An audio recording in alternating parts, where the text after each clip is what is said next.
the rest of the time will be for discussions with students.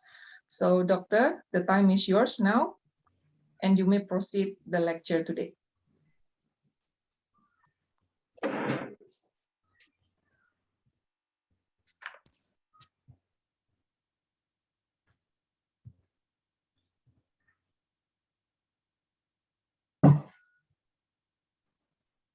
Okay, Doctor, you may proceed your lecture.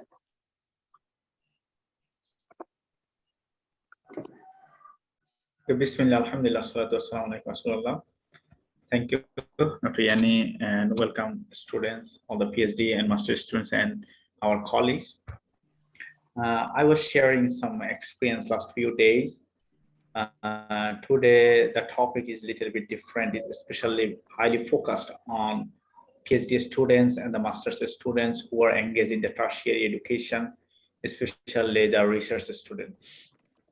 I hope those who are doing PhD and masters, your future target is to engage in research, and you want to become a very successful researcher in future, those in academia or if you're going in the industry or in consultancy. So I will take a little bit time to discuss in details. And if you have any questions, you just keep it. We will discuss later on, end of the lecture. So I'll try it a bit faster because lots of things to cover here. So as a PhD or master's or research students, what is the main purpose of this degree? I'm always very much focused on the objective. As a researcher is the most important things. You already realize that in the research, in your thesis, the objective is the main key, and that's lead you backward and forward issues. The objective developed based on the problem statement, and that's also move around the objective. And all the future works like the analysis, data collections, and discussions, recommendations, conclusions, all the hypotheses and everything also based on the objective. So objective is the very focused area. And we have also objective in our life, and that's very important. This objective will lead you, what will you do, how you do, and where you do, and what should you perform to achieve that objective. Similarly, the same thing should be in your research. When you go for the degree, you will come here with lots of ideas, then what you will achieve and what is your target in life. So maybe your target is to become the academicians, you want to become a teacher, or you want to do a research-based job, or you go in the consultancy like the international organizations, UN, World Banks, or the other international agencies. And or somebody who is already engaged in the job, you are engaged in the teaching, and now you go for PhD to get promotions or your career growth. And somebody are here is very interesting. Some people come for PhD to improve their career opportunities. Suppose they are already engaged in international organizations, so they think if they have the PhD, they can get better consultancy or switch in better job or go in the other organizations, or it's become more exposure for them. And very few people come here to actually for self-actualization. That's I have a dream to become a doctorate in my life. So that's actually not happening in the emerging countries or third world countries. Here we are struggling, and all of the views moving around our income. But it's happening in the developed country. Many people has their job security or have their social security. So they think if I become a doctor, that will become my own mental satisfaction. And we also see some people utilize this degree for their other purposes, like the political position. Suppose somebody are politicians and think if I become a doctor or a PhD holder, that will give a better image to people. And some cases I found people just come to spend time for PhD. They think I have nothing to do. I don't know how to do. How can I spend my time? Or some cases, suppose people want to stay in one country, so how they get the visa? So they apply for PhD and admission and continue their visa. So it depends on what is the purpose of your life, and but the key for the PhD is to gain knowledge and contributing the knowledge, and you develop the knowledge community or the scientific community. But that will happen only if you are enough convinced your motivation why you come here. If you just come here to get a promotion in your job or to get a career growth, then you are not worried, or you are not more keen to learn that much to contribute in the scientific community. You are here to just pass and get a certificate, and that will enough for you. Suppose if you are a politician, you just want the degree, you don't need the publication, don't bother about the publication. You are here to get a tag as a PhD holder. That's all. That will create the public image, and you get better reward for that. But the different things happen when you really come here to knowledge create, when you come here to serve the scientific community, to serve the social development, then your target should be different. You should aim high rather than the other people. And that's also the case. Even I so found people from the Middle East, they're the oil from zone, they cannot stay in their country, or some people need the political slam, so they come other country, and to get the visa they just enroll the degree and never end the degree and cannot complete it successfully. So their purpose is different, and their issue is different. So therefore at the very beginning you should clear what you want to be, what you will achieve from this degree. If you want to become a good researcher, try your best to become the best one. Try your best to become to contribute the lots and to reach the top position. And PhD will train you. So I'm talking about the more general cases where the most of the peoples come to serve the knowledge, assuming that peoples are here to also serve the knowledge. So what the PhD will train you about? We actually sometimes confuse that those who come in the PhD, they sacrifice lots. You sacrifice lots from your life, your family, and your others' time, your others' friends, those who already entered in the corporate sector, they get high salary, they already get in the better positions, rather than you all come in the academia and spend 4 or 5 years to do some research, and end of the day you just get a certificate. So you sometimes confuse that what will I do this certificate, or how can I compete with them, or what is the value of this certificate? Even if you cannot finish your degree, you cannot complete the degree, there will be no value of this time. Maybe after 3 years, 4 years, if you discontinue the PhD, then gone. You cannot even write CV that I failed or I incomplete PhD. Or even the last date until the Senate letter, you are on worry that you are not sure that you will get the award or not. So what actually PhD trained you? That's the thing you should be in your mind always, that you are a PhD. It's not a certificate, it's not a doctorate, it's not just a PhD, it's something different. So you will become the philosopher, you'll become the scientific philosopher. The philosopher and scientific philosopher is something different. Suppose if we think the philosopher, the first thing now come in our mind is like the philosopher is like the Socrates, who just sit under the tree, think something beyond this world, beyond this universe.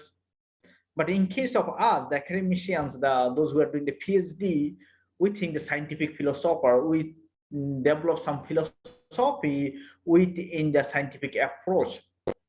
Nowadays, everything is scientific, and previously, scientific means only the natural science or experimental science. But now we think social science, and we consider it scientific because scientific is an approach rather than a discipline. Scientific is a systematic approach of asking questions and getting the answer. So we can say we are the scientific philosopher. So you learn how to find a best answer because you know scientific approach to identify a problem and find a solution from different angles. And by following right theory, method, find authenticity of your solution from different literature. So you already know. So if you go in the job market, if the people ask you why we recruit you or how you give us better than the other colleagues who is already 10 years experience. So when you go in the job market, if the interview board, they ask you, okay, you have the PhD, then how you give me better things than the other colleagues who's already 10 years experience in the industry. So you're competing as a senior position, those who already expert and get industry experience, 10 years experience, but you are fresh with PhD. So how you give better than him? Then you should understand the issue that you have some unique characteristics. One of the best characteristics is you know the scientific approach to solve a problem. You know how to find out a problem. If you see the PhD finding the appropriate problem, the problem statement is the half of your whole degree. And that's the happen. If you see, if you go in the medical doctor, the doctor will make lots of diagnostic to find out what is your problem. If doctor can find out your problem Ambilin at the dong mana first tisu step, di bawah. Apa di bawah apanya? Berapa benar? if doctor can find out the problems, then he give the only one medicine and it's become very easy. But if doctor don't figure out the problem, he give lots of taste, lots of medicine, and he thinks anyone will work. That's why finding the appropriate problem is the half of the whole thing. So we are looking for the problem statement, and as a PhD holder, you know how to find the correct problem, the appropriate problem, the key problem, and you know how to solve it. And you know the systematic approach, you know how to look the theory, how to look the method, how to look the literature, what is the rationality, and that's the strength. But as somebody who has experience, he utilizes his experience, but he don't know the rational theory, he don't know the literature, he don't know find out the appropriate solution. There are thousands of solutions, but which one is the best one? We know it because we are trained up finding the best solution. Then we also know how to avoid the failure, because we are criticized so much. From the first day to the last day, you will be criticized huge, and criticism is the most favorite part of our whole PhD journey, and we love criticism. You will be criticized by everyone, your colleagues, your peer reviewer, your external, internal, all the lecturers, and every conferences, every journals, wherever you go, you will be highly criticized. And we call it constructive criticism, and that's good. That's actually help us to develop lots.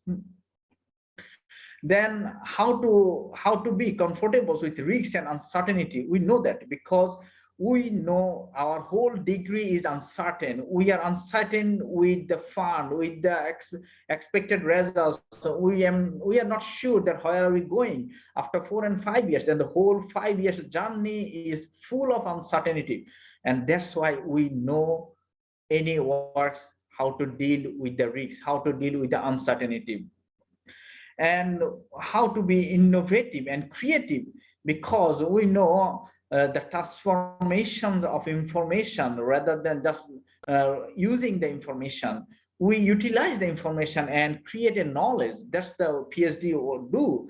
We know the information, everyone know the information. If you search in the Google is the biggest scholar of the world, all the information is there. But Google cannot do the medical treatment. Google cannot give you the prescription, and that's not recognized. That's not acceptable, because Google is not innovative and creative, because that's not the focus. You are the creative person. You knows the information, how and utilize the information, how to transform the information into knowledge. That's the difference between the amateur and the experienced person. So become how to become how to become collaborative and independent. So you know how to work with individually and how to work with collaboratively with other people. So it's easy for you to work as a team and also work without any strong supervision. So you can work with your supervisions and with supervisions. That's the thing PhD holders do. So if anybody asks you what, how can, what the things you can contribute for us, That's the way you deal the issue. And this is the strength. You always remember your strength. Your strength is not the certificate. Don't rely on the certificate. Your strength is not your publication. Your strength is how you can deal the issue, how you are trained up, and how you can compete and better than the other peoples.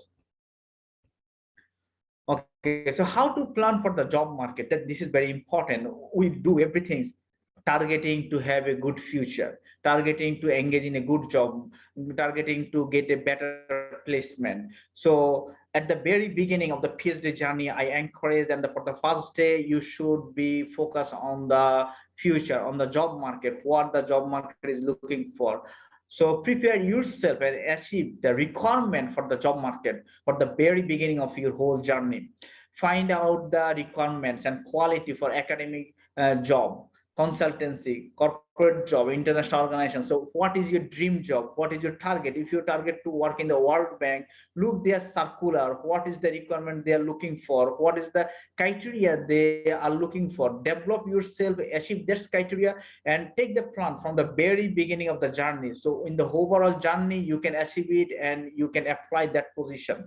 But most of the cases we never focus in the job market, and we do as usual, and when we get the degree, all on a sudden we apply in the job market and we feel we are not qualified.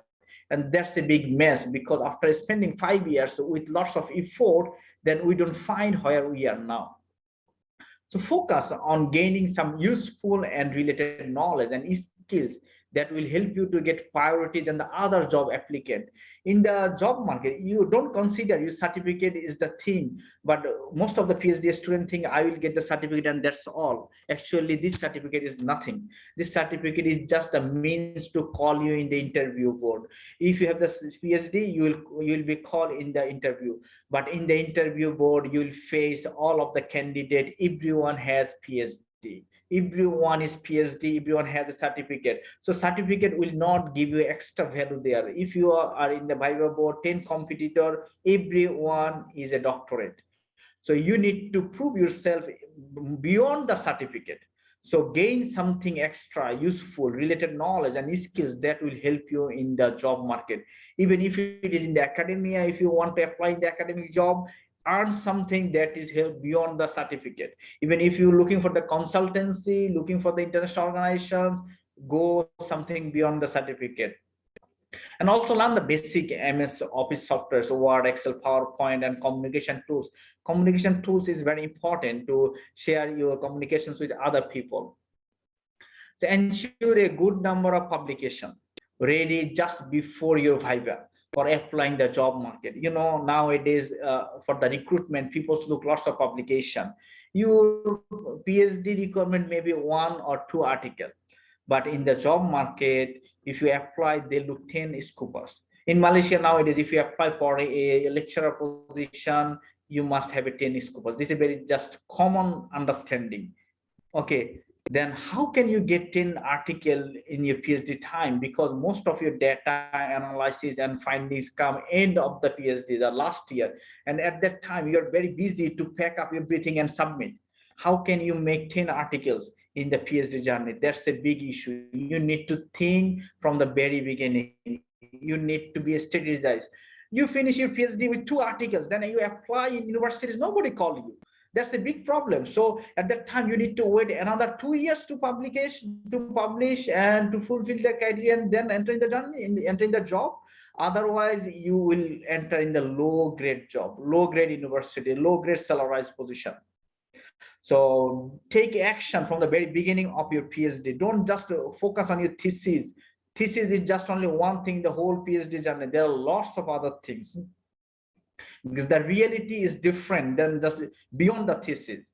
So you in the job market, you need lots of articles which might not be related to the thesis, because publication from the thesis take time. So look the other things, get the publication from your supervisors, other lecturers, other students, other topics, other projects, involved with the many things, not just in the thesis. Your thesis will give outcome at the end of the period of PhD. So don't expect publish lots from the thesis, maybe 1, 2, 3, but the others need to fulfill from different project, different works. So try to work as a research assistant with your supervisors or any mentor. Even they don't pay anything, make sure you will get an extra, you will get an official experience certificate. This certificate will have value, add value for you. I cannot remove this bar.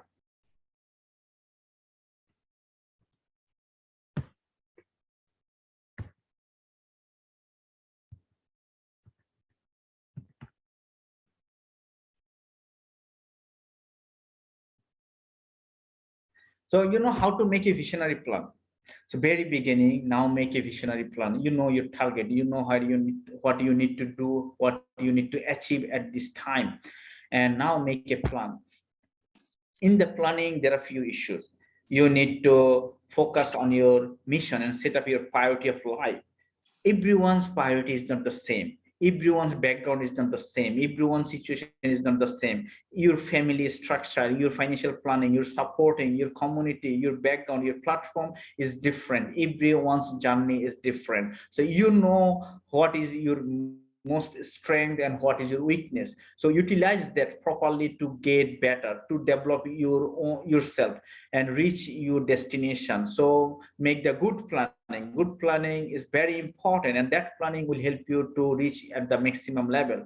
So you can make the plan for the short run and long run. Short run, you just need to survive. Short run is always in equilibrium. Those who are economics, we know short run we cannot reach the equilibrium. Short run is just survival.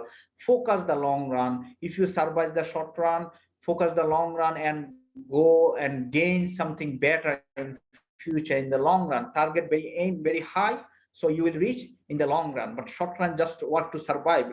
And the quantity versus quality in terms of research and publications, now it is very unfortunate. This emerging countries, we are highly focused on quantity. People here less focus on quality, and the quality is really problematic here. So wherever you go, people always ask you, how many articles do you have? Nobody asks you which journal, what is the impact factors, or what the contribution you have done, what is the impact of your works, rather than they ask you how many quantity. And now people judge others as a quantity. I have 10 articles, he has 5 articles, he has 7 articles, like this. Everywhere is a different sort of competition, rather than the quality is a big matter, but you try to achieve the quality. If not possible, target for the long run. Quality will take time and it will achieve in the long run. So in the short run, if you want to survive, focus on the quantity, focus what your boss want, focus how you enter in the job, how you survive. So if your boss want 10 articles, focus on the 10 article. If your boss focus on this scoopers, focus on this scoopers.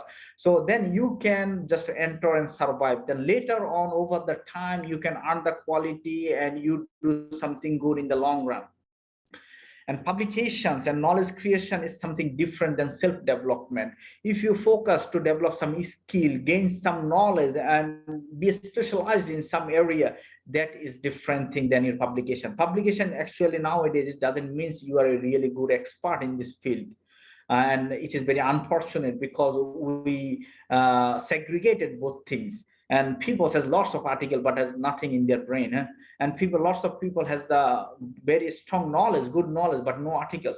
So it's a different things. If you can match both, that's great, but you need to decide the priority. You need to set up your priority, how you work, and which one will give you the best in future. So you design your mission in that direction. And market orientation of self-actualization. There are lots of topics, are hot topics, very lucrative topics. People like these topics. If you work on this topic, you get lots of publication and people talk about you. There's a very nice topic. And there are lots of topics that are very important, but nobody talk, nobody like, and very niche area. Or you like to work on some topics, but it's actually no value in terms of publication, in terms of research. So you need to sacrifice one thing. You need to look which one you like. If you suppose there are many disciplines that has no journals at all, many disciplines that has done good journal or impact factor journals or index journal, they have normal journals. So it's not your fault, it's not the fault of the knowledge, it's the matter of the system. The system created people some in equilibrium. It's not a level playing field. So system, the universe, the whole world, the scientific community, and everyone make this inequality, make this system. So you cannot ignore it. Look where you should focus. And money versus reputation or honor. So maybe if you work in the PhD time, or if you work for the silly issues, then you can gain some money, but that's for the initial time, but that's for the survival. But it is not the same equivalent to the reputation. You should target the reputation and honor in the long run. So be focused for the long run, gain the things for the long run. Short run is just to survive. And if you help others, or you just work on yourself, that's the different things. If you, because we have time constraint, nobody can work 25 hours in a day. Everyone can work maximum 24 hours. So within 24 hours you may focus on your own work, or you may help the other people. If somebody come to you and asks for help, you may not interested or may not have chance to help him. In that cases, you decided, would you go for helpfulness or you self-centric? And one thing is, self-centric will give you value at the short run, and helpfulness will give you value in the long run. If you help the other people, you will get lots of help from the other people in the future, because this journey is not end at the study time. You need to survive beyond the study, beyond the degree. So you can seek advices from anyone. There are lots of people. You see lots of advice. Whoever see you, he give you advice. Whoever, wherever you go in the conference, workshop, training, lots of people talk lots of advices. Be focused. Be focused on your mission. Be focused on your objective. Look how you achieve that. Take the advice is just an advice. Don't follow everything what the people say.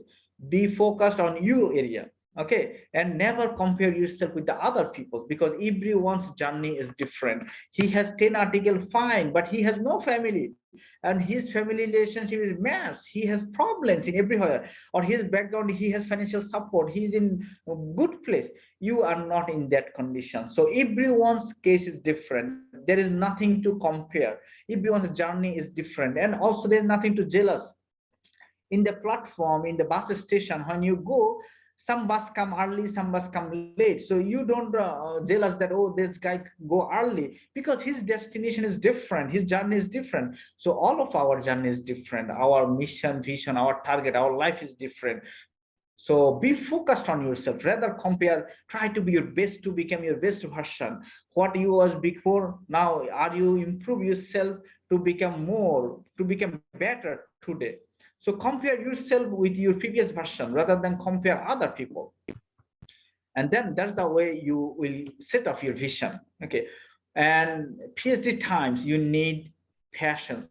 Very important. You need lots of patience. This is the time to give the taste of patience. Sabran Jamila, we said beautiful patience, that you patience in this way that nobody understands you are in the trouble. And this is the true thing, that everyone in this world are facing problem. You don't find any people who is the happiest, who has no problem. If he said I have no problem, he's a liar, because the God said God will test everybody in this world, and this is the promise. God tested the people before us, and God will test everyone, and God will test to make us perfect, to make us better person. So we need patience. You need patience, very beautiful patience. So patience is important. The more pain you will take, the more you will gain in your life. So PhD time, don't frustrate it, don't suicide. In developed country, many PhD students suicide. If you see the American record, you see many PhD students suicide because they cannot take the load of this, the pressure of this whole journey. So you need to have the good patience.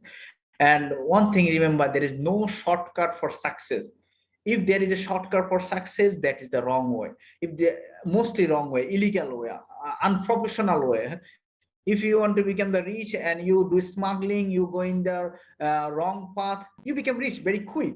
But in the solid way, halal way, government approved way, in the legalized way, it takes time. There is no shortcut for success. If you go for shortcut, one day you will be caught. If you may go up now in the ladder, you process, you go very here and there, and you do the connection, and you go get success. That is short run. Remember, in the long run, you will suffer for it. If you go any shortcut, you suffer for it. So be qualified, achieve the quality as best as possible. Don't rush to gain or generate idea or just write one day.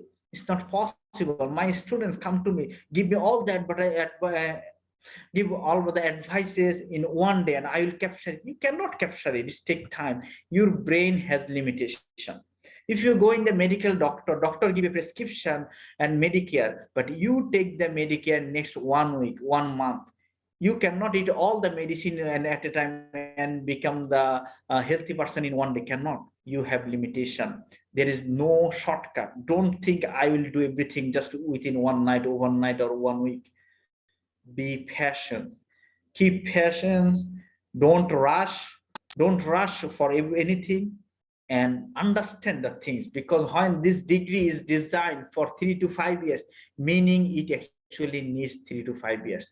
The academics or education is a completely different discipline. Education discipline decide which program, the length of the program, the curriculum of the program, and they test it over millions of students, and they understand PhD needs at least 3 to 5 years.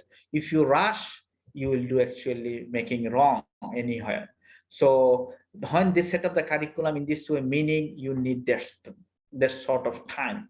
So utilize your time. Don't rush. Just jump finish within 2 years and go. And if you finish within 2 years and go, you will face trouble in your life. In here or there, anywhere, you will face problem. Don't go shortcut. Rather than learn it properly, utilize your knowledge, go high, aim high. Okay, show the patience that I already mentioned.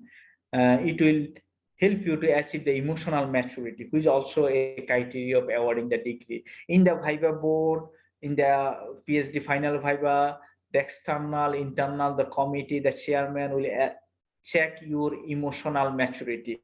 This is an important criteria. Are you emotionally mature? They will make you angry. They will ask you very silly question. They will try to make you in a unfavorable situation and see what you do. Are you able to handle this case? Are you emotionally mature? Because you are a philosopher. This is the ultimate degree, and after that nobody will guide you. You need to guide yourself and you need to guide your student. After this degree you will become a philosopher. Philosopher means who can create his own philosophy. So you should think in this direction, and you need to be more strong, emotionally matured person, and that will reflect in your Viva board. They will ask you in different way to assess how emotionally mature you are. They try to make you angry. Are you angry? Are you able to handle the problem? You can answer the question. They will ask you so silly question that they actually make you angry.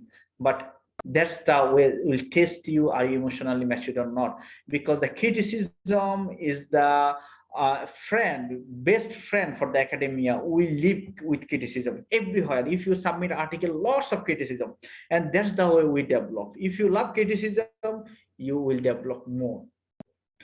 So be regular and consistent till the Senate letter. Don't give up. Okay, this week I did lots and next week I'll relax. No, be steadfast and continue from the first day. Don't give up. Don't give up your journey until you get the Senate letter. And one important thing is involve your family members with your journey. Involve your spouse, involve your children, your parents, involve the funder who is funding you, involve your supervisor, involve your lecturer, and motivate everyone and inform your situation. This is not a single journey. If you say this is my own journey and my spouse don't know, you make lots of trouble. Your spouse make lots of trouble. Your parents, your children, your family has right on you. They have right on your time, but you are so much engaged with this thesis and your brain is so much occupied and you are in stress all the time. Your spouse don't understand this. She or he deserve better attitude from you, and it's not always possible for us to become a good and very gentle to others. So involve them, inform them your situation, and communicate properly, very clear communication. Don't say that they will understand, they'll find it, nobody understand me. Don't talk like that. Be generous, Involve them, share your knowledge, share your experience with them. If they understand your situation, that will become better. That's the way you can survive in PhD. Otherwise, this journey is really very painful, very painful. Lots of people cannot handle it. And if they handle the thesis, they cannot handle the family, they cannot handle the other issues. Involve them and keep them understand that what is your case. That will give you lots of relief. And one thing very important, try to love critics. You always expect critics. You get critics lots here, everywhere. That's the way you grow. If you don't expect any critics, if you mind that somebody critiques you, that's actually you are not a good academician and you cannot succeed in life. The academic journey is full of critics. That's why we do lots of critics to our students, and our students are always so sad, and nobody like his supervisor or her supervisor. My supervisor is the worst person in the world, but we realize it when we go in the real life. When we come in the job market, when we put our leg in their shoe, when we come in that position, then we realize why my supervisor criticized me lots. And that's the way he make me perfect. And that's the way I only grow and I am matured now. So love the criticism. Don't take it negatively. Take it positively and develop yourself based on the criticism. So how to ensure the good time management? Because this is important things. We think we are very busy. Everyone is busy in this world. If you ask anybody, are you free? There is nobody free. Everyone is busy. Everyone is busy, but end of the day, somebody produce 20 articles, somebody produce 2 articles. End of the day, somebody has 10 projects, somebody has 2 projects. End of the day, somebody complete thesis within 3 years, somebody complete thesis 7 years, but everyone is busy until 24 hours. So you need to know how to manage your time in proper manner. So make proper planning, set up your target, and within the timeline for the education as well as for the life, to lead a peaceful and successful life. Don't think I need to meet the deadline and then you mess your family or you mess your health. Most of the PhD students destroy their health. They work overloaded overnight, no time, no proper regulations, no check and balance, and end of the day they will come with bad health, ill health, and a certificate. What's the value of this certificate when you are physically not sound, when you cannot live a peaceful life? What will you do in this certificate when you are in the bed and you destroy your whole health and you suffer? Nobody will suffer, you will suffer for this. So maintain a balance, and make a plan. Only make a plan, give you a balance, and make a realistic plan. Don't make a plan that within next 1 week I will publish 3. Make a realistic plan, and plan from the very beginning, when you propose your defense, when you go for viva, when you apply for the job, when you arrange the life matter. Many people think I will get married after my PhD. Why?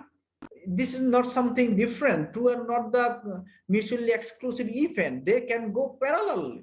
People think, okay, now I have no job or I cannot marry, I will marry after PhD. Okay, after PhD, your age will be 30, 40. Who will give you the spouse? You have a degree, you have a certificate, but no wife or no husband. Don't be irrational. Be rational. Be rational. Think life. PhD is for your life, not life for the PhD.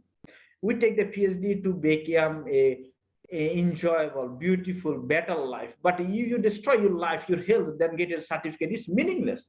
Understand the correct way. Develop your philosophy properly, develop your worldview properly, then you can understand everything in better manner. Then you can give the good judgment.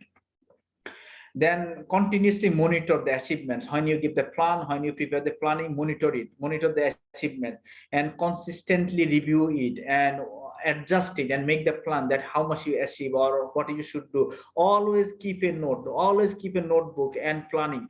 That's the only thing you can survive. Suppose we have lots of work. Suppose I do lots of work. I have dealing so many students, so many articles, so many projects at the same time. How can I do? And everything comes at a time. Only way is make a timetable. So today I only work on this issue. Today the world nothing with me. If I consider 13 article, 40 article at the same time, 10 project at the same time, I cannot do anything. So today this time, this next hour is only for this lecture. If in this next hour, within this lecture, my mobile ring, my email come, my boss call, my article deadline, that's I cannot do. Nobody can handle it. You will die, you will become mad. And end of the day, your output become very low. Be focused, maintain a very good timeline, follow the timeline, and also revise the timeline, revise the plan consistently, and monitor your allocation of time. Lots of time we spend useless. You can manage your time if you remove the useless time. If you go in the Facebook, okay, only 5 minutes, but that 5 minutes never end. After 5 hours, still 5 minutes not end. So we just go in the Facebook or YouTube, okay, only just one video for 5 minutes. And then what happened? Already 6 hours gone. So be focused. Don't be silly like a childish. This is not a immature time. So we can teach our undergraduate students. They are youngsters. They are romantic people. So they think beyond the rational world. They are very emotional. You people are PhD. You are at that level is a highly matured person.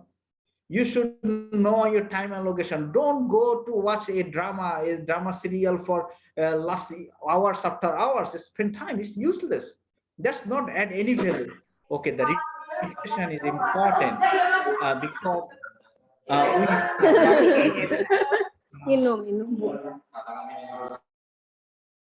so save time from the social media. Okay, don't engage in too much hangouts, social gatherings. Don't spend lots of time in the blogs or reading newspaper or watching drama, Facebook, chatting, WhatsApp. Be focused what you're doing, and when you go for the conversation, you should be ready that what will I ask. So whenever you're ready, you know what you ask, what the information you need. It takes 1 minute. Otherwise, you ask half an hour and talk half an hour, and then end of the day, you don't know what are you talking. So be focused and utilize your time properly. And also avoid the way of unnecessary matters come in your life. There are many things you should know how to handle it. Suppose block all the disturbing websites. There are many disturbing websites. Suppose many people are emotional, they cannot handle everything, and there are lots of news in the newspaper, in the media that make us crazy, and we cannot sleep. And you see there is so much rubbish news come in the newspaper that actually make you blood pressure high. I suggest you that will not help you anymore. That's not relevant to you. The Prophet, peace be upon him, mentioned that avoid that thing that is not relevant to you. If you avoid that thing, that will give you peace. If you read unnecessary information that will make you crazy, then you cannot sleep. Why is happening? If you look the politics, why is happening? It's actually not benefit you anymore. You are not in the politics. You are in the academic field. Your work is constructive criticism. You don't just rely on the media, and most of the media are the false. Okay, what the religion said, when somebody bring you knowledge, justify the knowledge. When somebody bring the message, justify the message. Otherwise you will make injustice to other community, other people. So to become justice, to become the right, be focused. Don't trust everybody, don't focus everybody, don't hire everywhere, don't look everything. Be careful. And even you should know some matters. Suppose you should know how to handle the email. There are lots of email come in your box, and every day you need to reply 2 hours, 3 hours. That's too much. So remove all the emails. You should know how to remove that easy way, so you don't receive extra thing, or you just subscribe only what is necessary. Block, know how to block, and know how to say no. It's very important. Many requests will come in your life. This is very important. Many of us don't know how to say no. It is very difficult, but you should know how to say no. Otherwise, you cannot handle lots of things in your life. So if you want to do something good, something better, you should know how to say no to something. So understand your productive time. Some people work in the whole night. That is their productive time. They can produce better things. Some people focus on the daytime, after the fajr, after the very morning, early morning, they can do better. So you should know what is your most productive time and utilize the most productive time for your thinking, creative works. And all works is not creative. Suppose you do the literature review, reading, this is not the creative work. The creative is thinking part. So do the creative works at the most productive time. In my PhD journey, I almost work every night. Alhamdulillah, that's the nature. I already developed that one. But after PhD, complete the PhD, it's over. I changed the behavior. I changed that because nighttime is really very productive because nobody bother you. There is no problem, no concern. You can focus lots and with huge concentration. Nighttime, nobody bother you. No mobile phone. No need to go toilet. No need to go salah. No, and no break time. No eating. It's fully concentration and outside no noise, and it's so cool to utilize your brain. And the same also happen after the fajr. So you should find out what is your best time, but don't destroy your health. Everyone is not the same condition, huh? You know what is the best fit for you and utilize that one. So how to ensure the safety at work? Okay, this is another very important thing. Ensure the safetyness. Take care your mental and physical health. Research is not the publication. Your career is not just an article. You have 10 articles, but you are with high diabetes, high blood pressure. What's the benefit of this certificate, these articles when you suffer loss? Ultimately, it will reduce your productivity in whole of your life.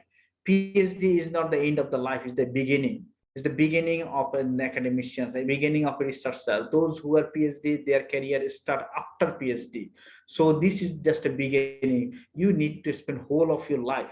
So take care your mental health, take care your physical health, take care your relationship with your friends, family, and don't watch movies or the game, football match or cricket match day after day, hours after hour.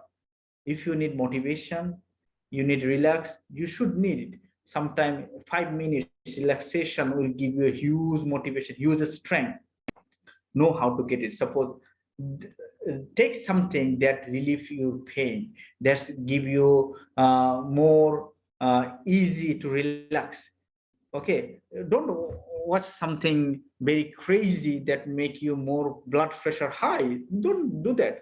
Suppose you just watch the just for gag, there are 5 minutes laughing, that's very nice, yeah? Very nice and very interesting. And that's if you just watch 5 minutes Tom and Jerry cartoon or Mr. Bean or a short motivational religious lecture, 5 minutes, or you recite the Quran 5 minutes, that's huge. After 5 minutes your brain thinks separately. And be careful about time. Don't watch Tom and Jerry 2 hours, okay, or Mr. Bean 10 hours, eh? If you start, you should know how to stop. So 5 minutes is enough, and then you can think, you see your productivity grow very high. And then never forget to take a nap. Don't wake up the day after day, 3 hour days at a time work. No, it's not productive. Take sleep and work. Every time take just 10 minutes sleep, 10 minutes and nap. It will give you a big productivity. You can start from the very beginning with full enthusiastic body and mind.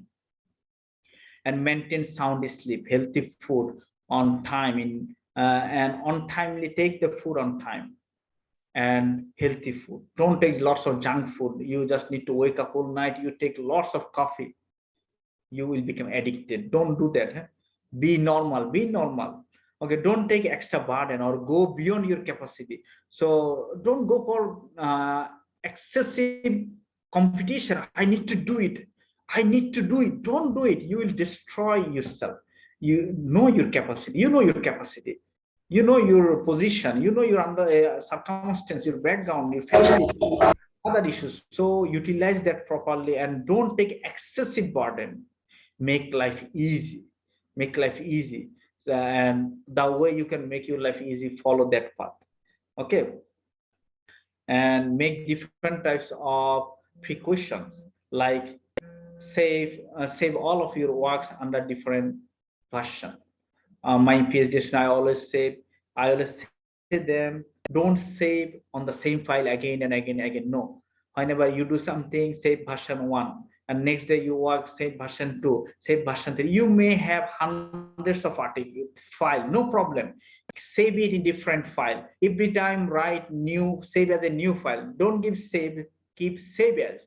So you may need to back again. So suppose you do something, you show your supervisor, and supervisor say, okay, fine. And after 2 months, he said, okay, go back the idea that you showed me 2 months ago.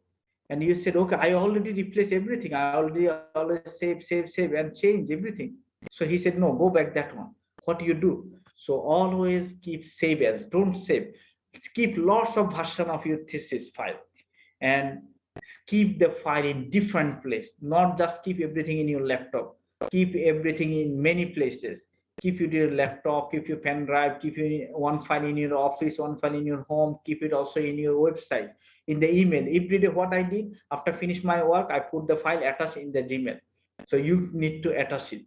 That's the precaution. Otherwise, in the last of the day, suppose before submission, your laptop crash, then you will die. And this is not easy, and you cannot return back the same thing again. You cannot write the same thing again. So take very extra precaution. Okay, this is something you for the new guys. If you already select your research topic, that's fine. If you don't select it, you are at the very beginning of your journey. So look the future job market demand. What is the future research? What is going in future? Don't look the mainstream. Mainstream discipline is blocked by all the giant professor from the top schools. You cannot fight with the Harvard, Oxford, Cornell, Yale's professor. You need to find out the alternative way to survive. So find what is the future demand, what is the future research, how the future is looking for. And one thing you must ensure that your PhD is started now and it will take another 5 years. So you should select a topic that will still valid and hot topic after your PhD time. So you start a topic and within 2-3 years it is already old. Nobody focus on this topic, and when you go in the job market with that topic, people say it is old issue. But you started a topic, you continue research, and after your PhD, after 5 years, that topic is still the current topic. That topic is the hot topic. So you can continue your research after PhD. So that will get the high priority to your recruiter. And then look at the availability of the scholarship, project, fund, grant, and apply wherever is possible. Don't just sit and focus on your idea. Look the project, what is going on, because look the fund, looks the grant, what the latest thing coming, what is the scholarship. So if you focus on that area, then you get also funding in your project research. On some cases, we enter in the projects of our supervisor, and you also need to be careful. The topic of the project may not suitable for you. The topic of the project may not sustain after 5 years. So be careful whenever you enter in a project. Suppose your supervisor said, I have the data, I have the project coming in this project, do work on the topic, so I can give you the RSU scholarship. Be careful, because PhD is not just for this time, it is your whole life investment. You can never get a chance to do second time PhD, and this is a very rare case. You cannot spend your life for the another PhD. So be careful. This is a one-time achievement. This is a big investment. So be careful about your investment. Take the topic which is easy, availability of the expertise, and within your capacity. Don't take something that you cannot solve, you cannot do it, or within the expertise available, your supervisor or your community or your mentors. Don't take something that nobody knows in this area. So you'll become big trouble in future. Okay, select multidisciplinary. Nowadays, there is no individual discipline. If you just work on one core topic in your area, it's very difficult to survive and publish in future.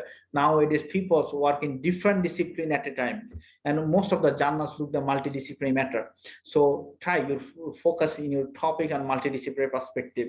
Bring some innovative idea, narrow the focus. Focus be narrow but innovative, new and multidisciplinary, and it is publishable topic. There are lots of topic is knowledgeable but not publishable. So understand what is the hot topic, understand what's the editor want, understand what's the market demand now.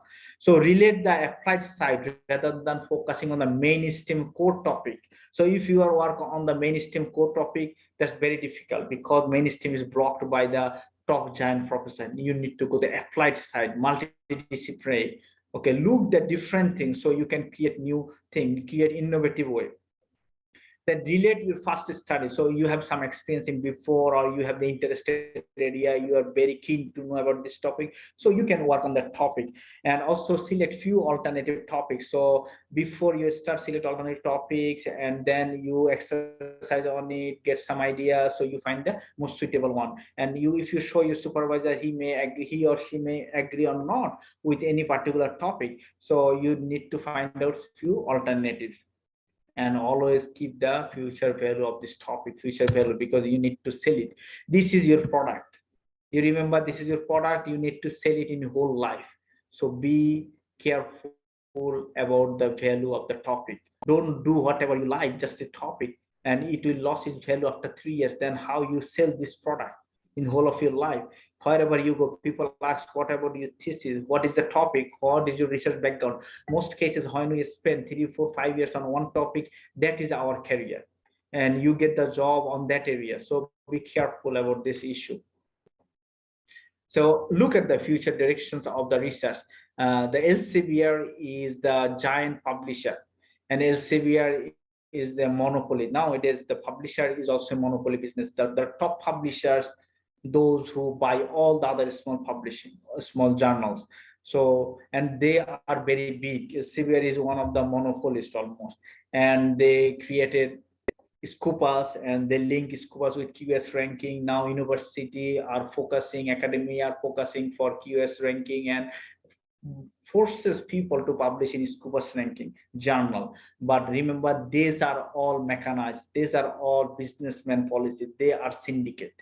Okay, it is very unfortunate nowadays the businessmen dictate the academicians, and we are bound because we are in the system, that they created a system that we cannot ignore it. So until you cannot, you have no other options, focus what are they doing. So you see, if you see the Elsevier publisher, they publish a report on what is the coming future research within next 10 years, what is going on based on their published journals. They have huge journals, so based on their trend, they show a report, and it says most of the future research is on the artificial intelligence, on technology oriented, big data, online teachings, and online based. So if you want to survive the fintech, financial technology, digital economy, that's the issue. And another important is the green economy, the sustainability, environmental sustainability. So look at this issue. These are the hot topics. And then if you look that I will teach something in the academia, but there is a big threat. The mock courses are here, the massive online courses. One course teaches by thousands, millions. And if you go the courses offered by the EDX or Coursera, you see one course attendees 100,000, more than 100,000 students attending one course at a time. And now many countries are going for cost cutting for education. Governments are going for cost cutting. So nowadays, if we teach one subject by 10 lecturer or the many lecturer in all the public university, suppose if we say teach the basic accounting, or if we teach the principle of economics, these are just theoretical course, no lab work. So if once we record the course, all the university of the country can run this course next 5 years. Can you imagine how many layoff will happen? How many lecturers will lose their job in future? The academia will lose job in future. Be careful about this. Mock courses will cause lots of cost cutting and job loss, and it will not be smooth as it is now. So be careful. Know in future, know how you do the research. You only survive based on your research, not the teaching. Teaching will go on very soon, and the format of teaching will become different. This COVID-19 already show us that how people go for the mock online. Now everyone has the online access, and future will more on online basis. Don't consider that we'll return back before as the pre-COVID-19, never, because now everything changed, our behavior changed, our infrastructure setup changed, our accessories already changed. So we will not go back, we'll go for online more. So if the mock courses are here, be careful that in future the academia will not need that much teacher. So find out the alternative, find out the research position. The research needed people. R&D need people. There will be more R&D innovation. Innovation is more important in future. So learn how you engage in the research, and that will ensure your better position in future. And then now the publications are more in the open source oriented, because the donor wants to publish in the open sources. They say dissemination of knowledge should be open for everybody. So you should understand the model of the publication. Publication model is two ways. The publisher are the commercial people. They are the business people. They are here to business. They are not the academician. So they created model how to make profit. The first model is they don't take the money from the author don't pay the money paid by the subscribers or the buyer, the customer, those who need the articles, they pay. Or the universities pay huge amount of money for the subscription of the data or journal articles, but authors didn't pay. But now the donors said, okay, you need to disseminate knowledge open, don't charge price. So whenever you need to make it open, who will buy it? Nobody buy it. So who will pay the cost? The author need to pay the cost. So the donor agency, especially for the European donor, they pay lots for this publication, open access. And there are lots of open access journals and lots of craft journals. Last lecture I mentioned there are lots of craft journals. If you see the open access journals, charges very few, 500, 300, 200. Publication fee, that's are actually fake journal, useless carpet journals, low grade journal, and that will be out of index very soon. So don't go for that journals. Open access journals are very expensive, like 1000 plus publication fee, 1500 USD, 2000 USD, 5000 USD. These are the real open access journals, and they are very difficult. They charge very high fees and also very difficult. If you look the editorial board, very top schools people are there. So if you go for open access, go their journals.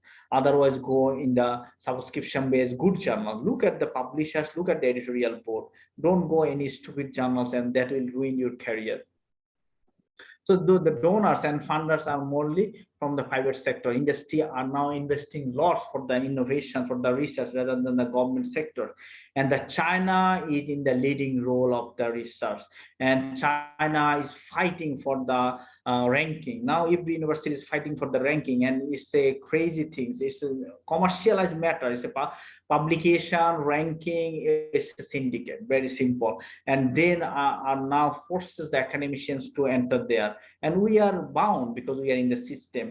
So China hires lots of postdocs, and postdocs are like the publication machine, published lots, and China invested lots of money in the research, publication, teaching.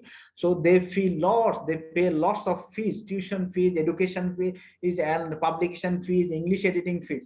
Many Chinese people cannot speak a single sentence English correctly, but they publish very nice in the top art journals.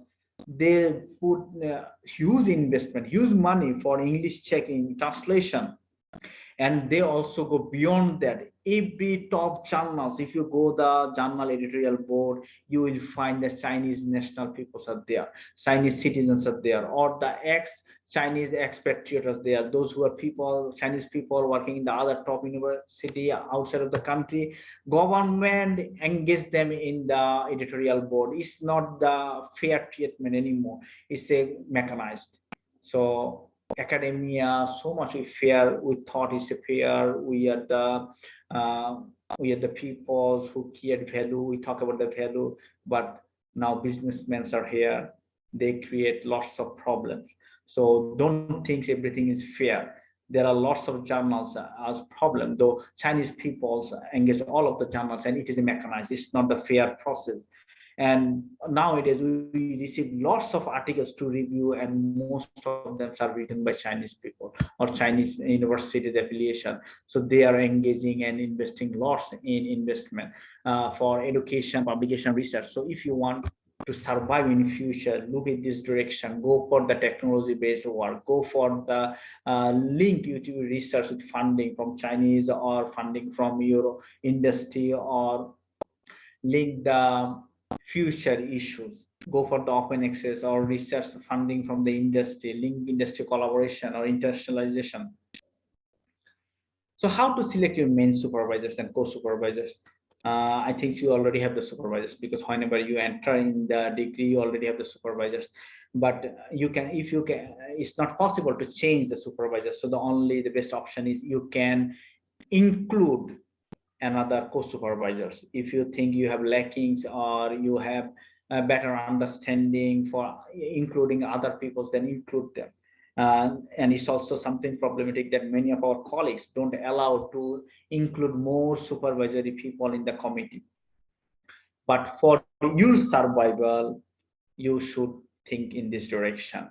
Suppose if you have supervisor from the methodology, from the software, from the other discipline, then they can help you. Suppose in my PhD, I have supervisor from development sector, my main supervisor from the development sector, and I have co-supervisor from economics and co-supervisor from the statistics. So it's a good combination, and they all has their own field, own contribution, so I can learn more and I can make it a good thesis. So in this way, you should think in this direction. Don't just focus on only one supervisor. Take the co-supervisor if possible. Or one supervisor is very risky, because if the supervisor die or he shit the job or he lost the job or anything happened to him, or you have clash with your supervisor, then what will happen? You need co-supervisor. So take the advantage. If your supervisor don't allow, think and consult. Be open with your supervisor. Your supervisor is not your boss, is not your opponent, is not your enemy. Your supervisor needs you, and you also need your supervisor. And still we recognize our supervisor. Still we need to go our supervisor. Wherever you go in your life, you need to take what happened. Can you see the slide now? Yes, still, doctor.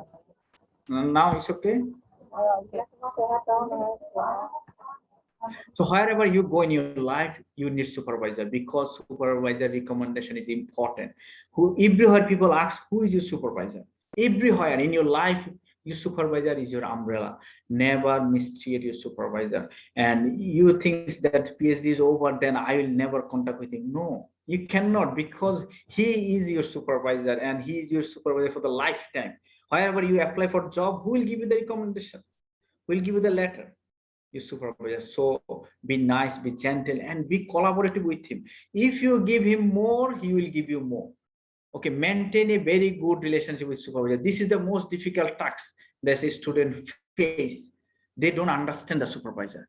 Try to understand the tone of your supervisor. One day you will become supervisor too. Just after your degree, you also need to become a supervisor. Your role will change. You will become the supervisor position and you will take the student. So understand his motive, understand his tone. He also need you, because he has spent all of his time for you.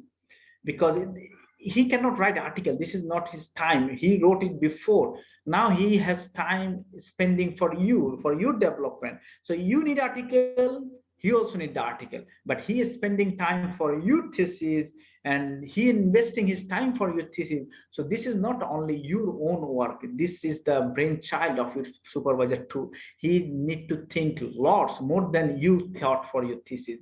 You think after your supervisor thought, after his direction, but actually initial knowledge contributions come from your supervisor. And that will happen for you when you will become a supervisor.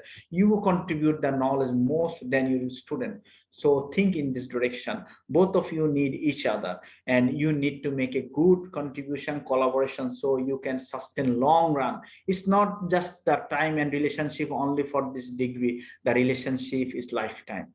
You need to give your supervisor lifetime, and they also need to help you lifetime. And one thing you remember, that your supervisor is always ahead than you. He has already have lots of network. He already is established person. If he submit article in journal with his affiliation, we get high priority than as a student affiliation. So he is always ahead than you. Don't go compete with him. Be collaborative, be understand him, and make a good collaboration. You need him long. lots of time, many times in your life, in many cases, still you don't know when you need it, because he give you the job recommendation. Whenever you apply for job, who give the recommendation? You, supervisor. So you need to go back him again and again and again. Don't make relationship worse. Understand him, understand her, listen carefully, who understand his tone. Suppose he said don't do it, don't do it. Understand his tone. If he said okay, think again, that means you can proceed. If he said I don't think so, it's a good idea, meaning he said no. Okay, understand the tone. Even if nobody, this is the matured place, you are the matured guy, nobody tell you don't do it, huh? You are not undergraduate student. They said okay, I don't think it's a good approach, that means no. Understand the point? If you go beyond, you say no, I think it's good, I'll do it. Do it. Okay, that's what I said. Okay, go do it. That means go and die. Very simple. If he said go, okay, do it, try yourself, that means you are alone now. He's not helping you. And the end of the day, if you try lots, after 6 months you come and he say you okay, cancel it, go back in the old place, what I recommend you. So because he is experienced, he know you will fail if you follow this. Today or tomorrow, after 6 months, you need to go back the old path, what he suggested. So understand his tone. Understand his tone, get the benefit from him, get the blessing from the supervisor. That's help you lots. You will get lots, unthinkable, if you make him happy. And if you make clash with supervisor, you cannot survive actually. Your degree will become mess. Your life will also become mess. So never ever play hide and seek game. Communicate openly. If you face problems, say I'm in trouble. I'm honest, I cannot do it. I'm honestly say this is very difficult, or I face this, I'm in this trouble. Communicate properly. This is very important in the PhD journey. You communicate with every stakeholder properly, with your supervisor, with your job, with your family. Communication is the only way to survive. And don't break the promise. Okay, don't break the promise. If you say I will do it tomorrow, do it tomorrow. If you cannot, inform him earlier, because if you give him assignment, he also has a deadline. Don't break the promise and trust. Even it's a very silly matter, keep your promise. It's very important. What is word, the Muslims, what is very important. It's like a hypocrite. It's very simple or very big. Keep your promise and time. Whatever you say, you do it. Okay, make things easy for him as much as possible. Don't throw something. So I write some 5 sentences and send to him. Okay, check it. He is not your servant. Okay, his time is more valuable. He needs to deal with lots of students, lots of things. What happens if you just throw something half boiled? You write something haphazard and send it. He will not check it. If once you make a bad image to your supervisor, that will harms you a lot. You will lose lots of benefits from him. Okay, maintain a diary and take note and track them meeting properly. And whenever there's a meeting, bring everything with you. Keep all the record, bring all the document, because sometimes you get a meeting every 1 week or 1 month and you say, oh, I forget that one. That means you are actually not a sincere person. Be sincere. Bring whatever you needed. Or next, then what will happen? You lose your time next meeting after 1 month. Okay, so be ready before any meeting. And never send anything half-boiled work. Don't show your laziness, incapability. Okay, this is, he will do it. No, he will not do your job. This is your thesis, your job. You need to do it. He will not here to do your job. He is here to help you, to make you a better person. And until you do your own exercise, he will not help you. Suppose you are a parent, you are a father, you help your child to walk, but your child need to walk by himself. He need to know how to walk. He will face lots of trouble when they're walking. He will fall down many times, 100 times, but you don't always carry him. You still allow him to walk, because you know he will fall down, he will get pain, he will cry.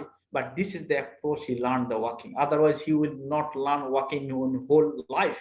So your role is to give him the pain, so to make him a better person. Your supervisor do the same thing.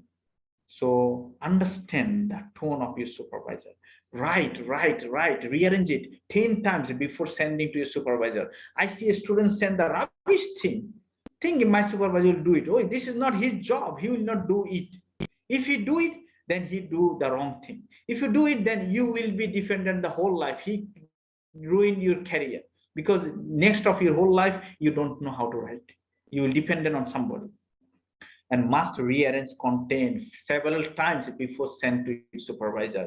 Always write formal English, even if you write a sentence message. If you write a WhatsApp message, write in a formal way, write in a formal language. Don't write a teacher. He's not your friend, close friend, bosom friend. No, be formal. Some cases communicate very formally. Okay, you don't know which things make him unpleasant, which thing make him create bad impression.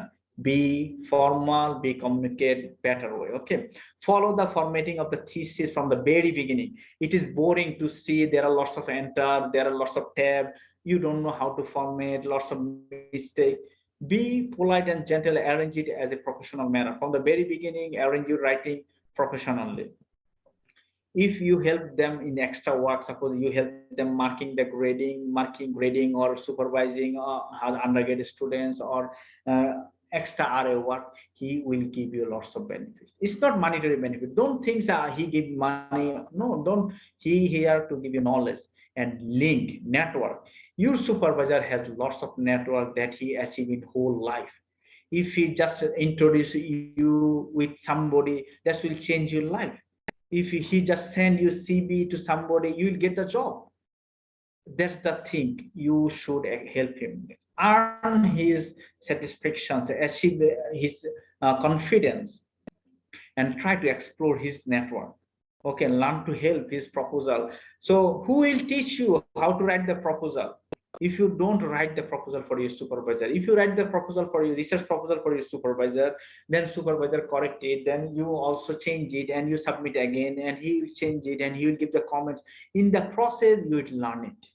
Otherwise, you will never learn how to write a proposal. The moment you is awarded your PhD, you enter in the job, then you need to write the proposal, but you don't know how to write it. You already not trained. So help him and he will help you. And then make the questionnaire for his project, know how to make the questionnaire, know how to make the conduct the class. Ask him, can I see to your class, undergrad class, how you conduct the class? I want to learn how to take the class. Class management, I need to learn the class management. I need to learn how to design the assignment. The next day after your PhD, you enter in the job and you need to do the same work what is he doing now. You need to prepare the class materials, you need to prepare the assignment, you need to prepare the question, you need to prepare the proposal, you need to go for the survey, you need to make the interview, and learn from him. One of his tips, a small tip, will save 6 months, 1 year of your life. And you learn it by doing again and making again mistake and mistake and mistake. And he can help you. Just one tips will save you 6 months. You not make this mistake again. So consider in this way, okay? And you will show to eager to achieve, then you will get benefit. And I'm not telling that if the supervisor is the very good person of the world. There are also some problem with the supervisors. If you face difficulty problem, talk with them clearly, communicate properly. Still, if you face any problem, consult with the department, with the chair or the coordinators, and take action. Don't die yourself, okay? So there are lots of mechanisms, okay? Try your best to follow the best approach. There are lots of things to say, but we don't have time, so better to skip something. Okay, and this is very important. You need to develop the academic network. Those who are doing PhD with you, they are your peer group or colleagues. They are doing PhD now, but the moment you enter in the job, they will also enter in the job. So they will be your helping hand. In future, you need lots of collaboration from them. They will help you in getting the job. They will help you in getting the fund. You need to collaborate for publication. Even they can become the reviewer of your article. They will become the editor of different journal. They will have different position in different university. Maintain good relationship, good network. If you help them, they will help you lots in future. You don't know what types of help will come. And it's not one-to-one relationship. I do one for you, you do one for me. Never ever do that. If you help anybody, God will help you. God said those who help their brothers, and God will help them. You help your Muslim brothers or other Muslim people, or and another anyone people who is in trouble, you help the people, you will get the blessing from God. Any other people, another one will come to help you and make the network. Previously we say networking is not good, it's a lobbying, you just go here and there and ask people, it's a lobbying. Now we say it's network. It's not no more in the negative sense, it's a positive sense. The more network, the more you'll grow and increase your network. Communicate with people, talk with people, engage with them, learn people, know their research, know, and it's a scientific community, it's a research community, know your peer group, attend many seminar, conference, meeting, and talk with people, introduce yourself with them, know their research, what are they doing? Because next day after your PhD, you need to supervise a student. You need lots of idea. Next day when you enter in the job, no student will come to work on your thesis. Your thesis is over. They will come with different topics, and you need to supervise them. You need to have the idea on that issues. So learn as much as possible. Whenever you go in a conference or seminar or workshop, don't just sit with your friend.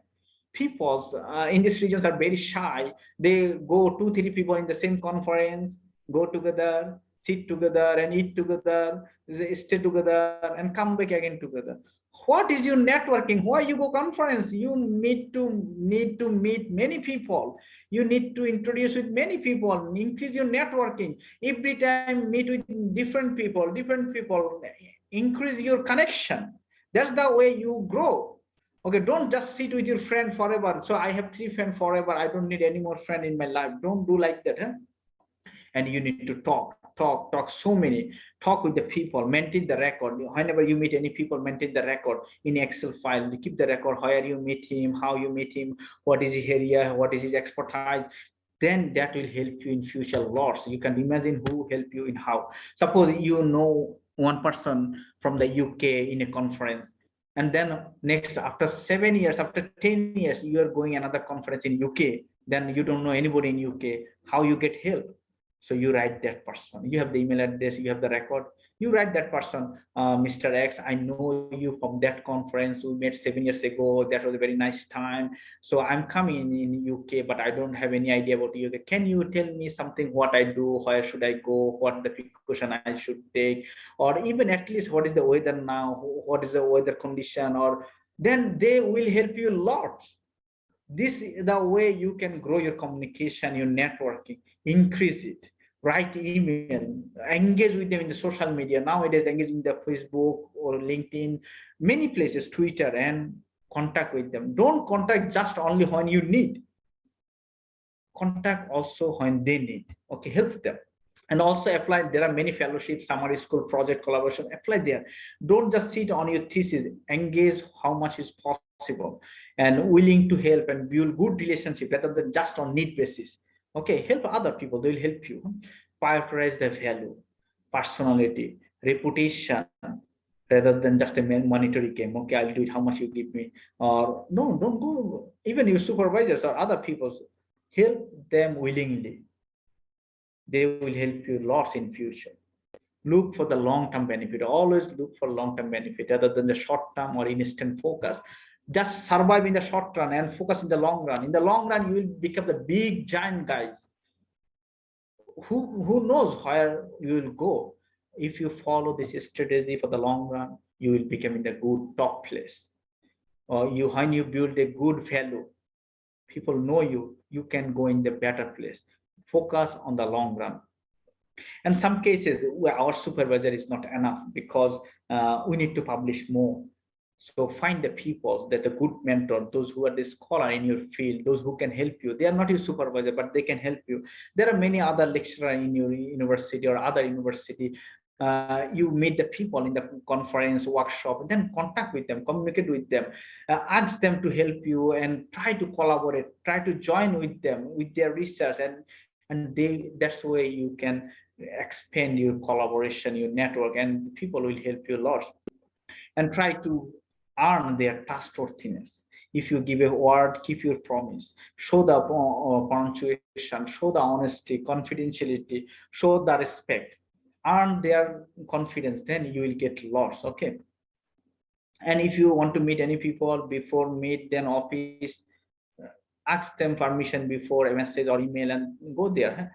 And don't just go and go. Sometimes people are very busy guys. Take the appointment and look for the long-term benefit always. Okay, now this is the core things about your method, application, research, how to accelerate your output. We think we are very busy. PhD is the busiest time, but it's very unfortunate and true that PhD is the most free time of your life. You amazing. How come PhD is a free time? We are the busiest guy. You can't imagine how busy we are. After PhD, how busy you will be, you can't imagine. How to handle the things you can't imagine. You have no idea how things come. Suppose today, I have lecture at 7 a.m. In this workshop. From the 7 a.m. to 2.5 hours, one topic. Then now this topic. Then I have another lecture. So I will continue around 7 hours continuously. So, and I need preparation for all of them. And last night I worked a lot to prepare all of them. So you don't think life is easy or free. After my PhD, I'll take a big rest in my life. Rest never comes. This is the rest time. After PhD, you will become the most busiest person. So this is the time for development. So wisely develop yourself. That's why I'm telling, utilize your time properly. Don't waste time. And later on, if you waste time now, later on you will suffer loss. But if you utilize your time now, you earn lots of skill, you earn lots of things, then your next life will become very easy. Your after PhD or post PhD life will become very easy, and you will get lots of things at that time. So this is the learning time. This is the self-development time. Even after PhD, you cannot have a chance to learn a new software, new method, nothing. That's the all. You already, this is the student time. That's why you are the student. It's the learning time. After that, you cannot learn anything. You will become, your age will not support, your environment will not support, your intention will not support. There are lots of workload. You cannot learn anything. So this is the best time to learn it. Okay, develop your own philosophy, because you'll become the philosopher. So as well as your own way of doing work in all aspects of life, because that will be your practice and guide in your whole life. What you do now at the PhD time, that will be the asset for your whole life. So arrange yourself, discipline yourself, make everything discipline yourself, make arrange life, make arrangement for everything in your life. This time, this is the foundation. If your foundation is weak, you cannot raise a high-rise building. If you want to grow in your life, you want to make a 100-floor building, your foundation should be that level strong. If you make a weak foundation and then later on you think I will grow the building, it will not grow up, cannot, it will collapse. If your foundation is weak, you cannot grow more. This is the foundation time. Make your foundation strong, then you can grow in the long run. I'm always focusing the long run. Short run, make yourself survive yourself, make your foundation strong, and long run you will do lots. So know the time-saving method, motivational factors. Which factor motivates you? You know the best. Sometimes you just reach the 5 minutes Quran, that's a huge motivation for you. You will get full enthusiastic way to work again. Or sometimes you just take 5 minutes nap, it's fine. Or some people just watch a cartoon, that's fine. Or some people just watch 5 minutes lecture, Islamic lecture, or anything, that's fine. So you know your motivational factors.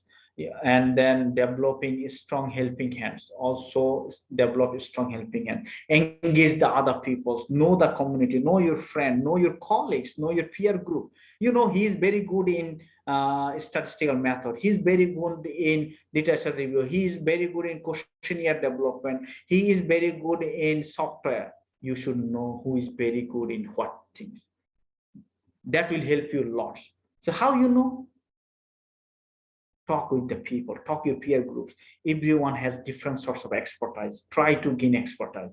So know the ability of resource in library, what is available in your university library. Know the resources, what is available for you. Know your friend who is expert in what. Know your supervisor who has things he need, what is his expertise, and what is he looking for.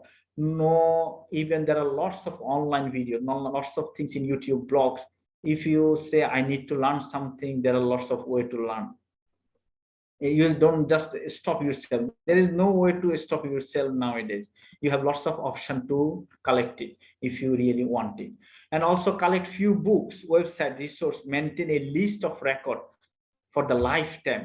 I still keep few books. That is my reference book. When I did PhD, suppose I copy a few books, that is my materials, reference materials, and that is helpful for my whole life. I need to keep it always with me. The method I follow, the things I learn from there. So always keep some books and websites or resources, that is your key resources, and maintain the record, because that is the way you, whenever you forget, you can go the basic. And the big motivation is love. At least don't dislike the work you are doing, or the life. Love the people who are around you, the scientific community. This is our trend, that we always talk about article, always talk about publication, always talk about the bookish theory. This is the scientific community, academic community. There's our life.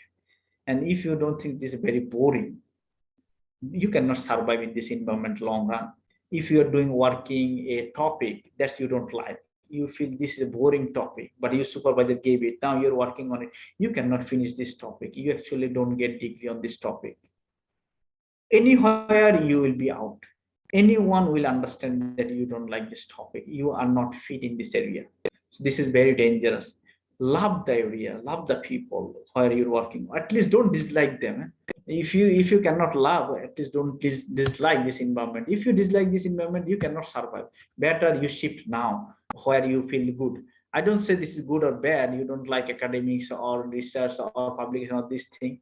If you don't like, don't stay here. Go wherever you can do better. Because if you don't like something, you cannot survive. You cannot shine in this area. You cannot go reach the top place. If you want to go the top place, you must love it. Okay.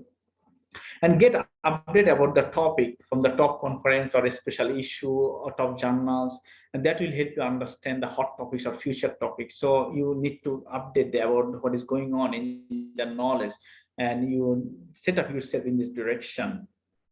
And read more journal articles. Select top 10 journal in your field and subscribe the notification of their journals. So whenever they publish any issue, they send you an email. So you can see the topic, the title, the abstract, what are they publishing? That means these are the recent trend, that are the latest knowledge in your field, top knowledge. So you always get updated what is going on in the top place in your field. And also promote your works. Don't hide, don't shake that I don't want to share. It's very confidential. Nothing confidential. You, whenever you share your knowledge, whenever you share your idea or project or research, then somebody give you good advice, and one advice will save you 6 months time. Okay, and one advice, somebody maybe no idea on this area, but he said, okay, I think this may be like that. Oh, that's a big trick, and that's help you lots. So share your knowledge, share your idea, and don't dislike the critics. Critics is good, but be careful when sharing content with others. You don't need to trust everybody. Don't give everything data to everyone. Don't upload it. Even some cases, there are lots of cases, people misuse your data, your idea. They can publish, they can take it, but you understand who will take care, who will not. Those share with those who trust. Those whom you trust. Don't upload it in everywhere. And be open-minded, helpful to others. You will also get help from others. If you helpful one day, maybe that guy will help you after 20 years. It's not one-to-one relationship. Again, help willingly. So you will get help from the God. Okay. Don't underestimate or over-exaggerate your strength. I know this, I know that. Don't tell what you know. And exactly you know better what you are. So not underestimate, oh, I don't know anything, I cannot do anything in my life, or I know everything, I'm the boss. Okay, be generous, because this is the scientific community. If we talk one person 1 minute 2 minutes, we can understand, because we deal lots of people, we deal lots of characters, lots of behaviors, we have very good understanding of the people. So be gentle and be honest. Wherever you are, honesty is the best policy everywhere, always. So how build your own competency through develop a good sense of perhaps appropriate research problem. So this is your thesis, very important things. How to become a very good researcher. You know what is the research problem, and you can figure out a good research problem very quickly. That's the thing. Everyone cannot find out the research problem, and the students facing most of their time and problem for the finding the correct research problem. So once you find out the good research problem, you know how to find out the good research problem. That is very important things. So, and then after you find a good research problem, identify the scope where you can contribute, scope where you can add value. Then you know the competency, achieve the competency about the critical thinking, problem solving abilities, including the experimental, analyticals, or statistical techniques. Learn some statistical software, learn some methodology. Methodology is the boss. If you learn many methodology, your life will become very easy. If you know 5 methods, then you know what method is the best appropriate, how can apply it, and you make things very easy. If you don't know the method, you don't know the software, you don't know how to estimate, you don't know the very basic data transformation, then you will face lots of problem, and you do lots of exercise, but end of the day all the result is useless, and people will not trust your result. So learn the methodology. If you learn a new software, learn a new method is very good. As a PhD holder, methodology is mandatory for all discipline. It's not for my discipline, my method is different. Okay, little bit different, but as much as method you know, that's better.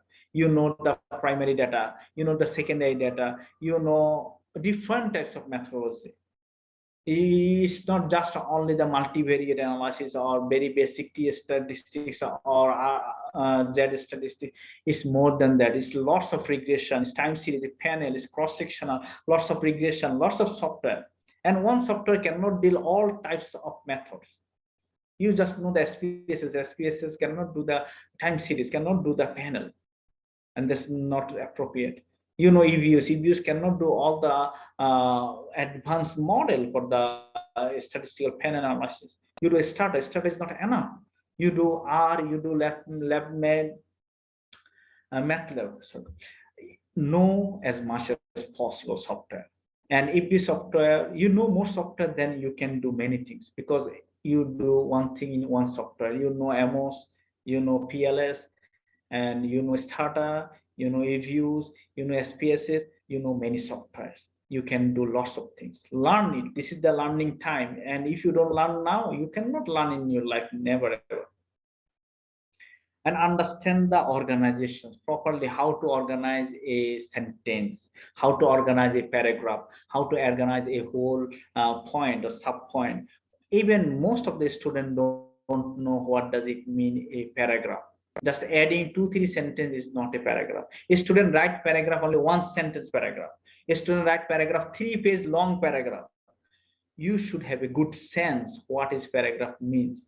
A paragraph has an introduction sentence, has a conclusion sentence, has some body and message. Every paragraph should have contain only one message, and another it should have the link with the next paragraph and previous paragraph.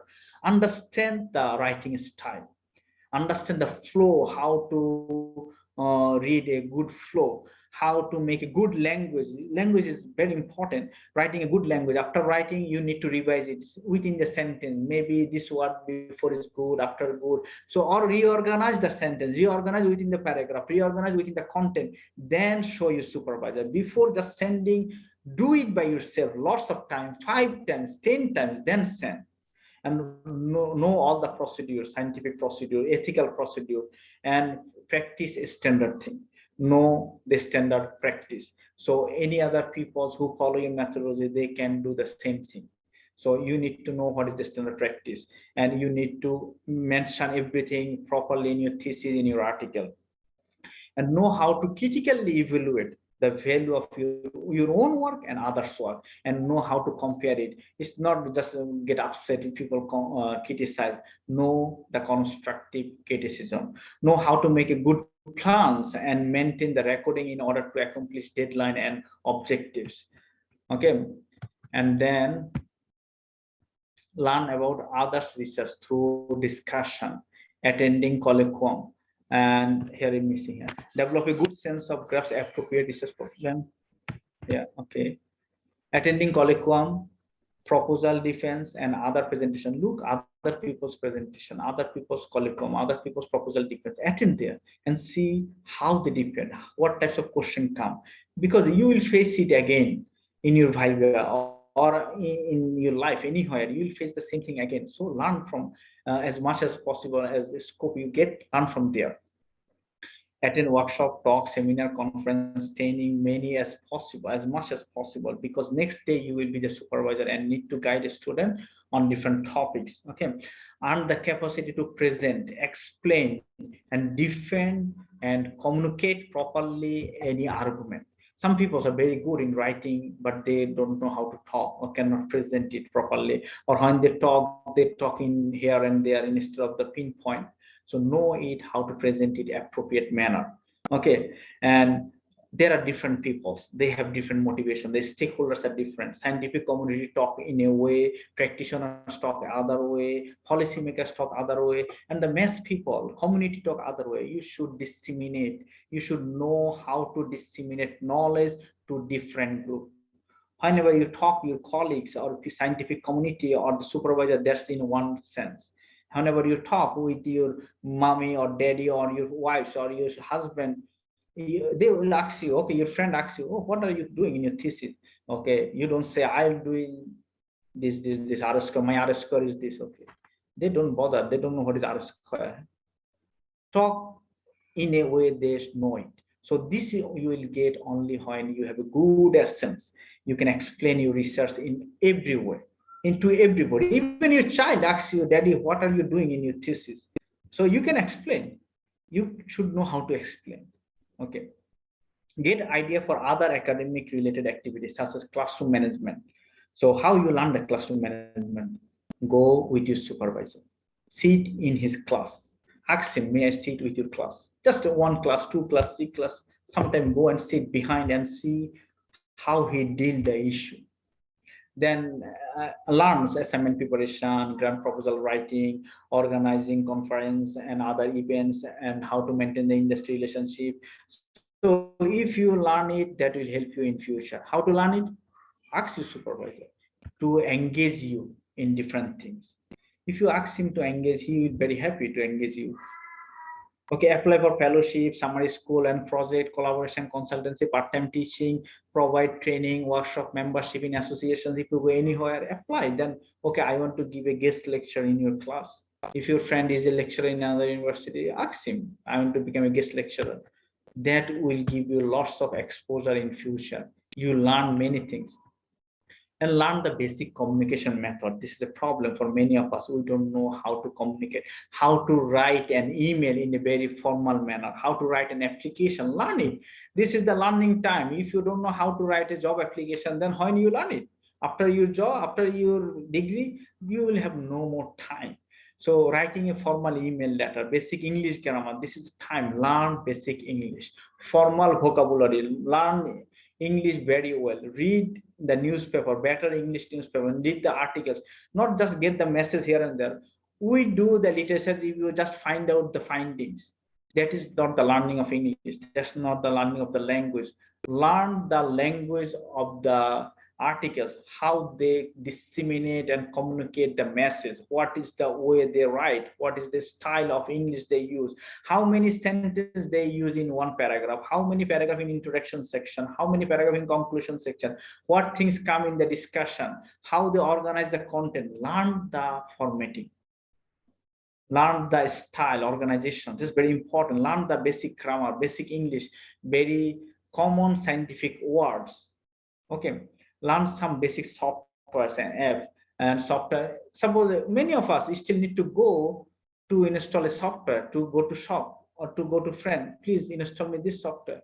This is very basic thing. If you don't know how to install Microsoft Word now, the whole of your life you need to rely on the other people. Learn something.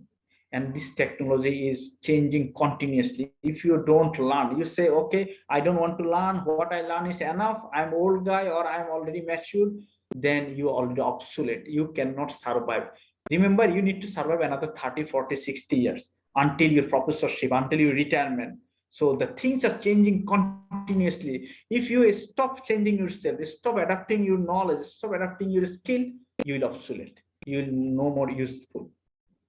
So learn some extra knowledge that are essential for life. So this is the time you're learning. Suppose you should know how to make a financial planning of your life.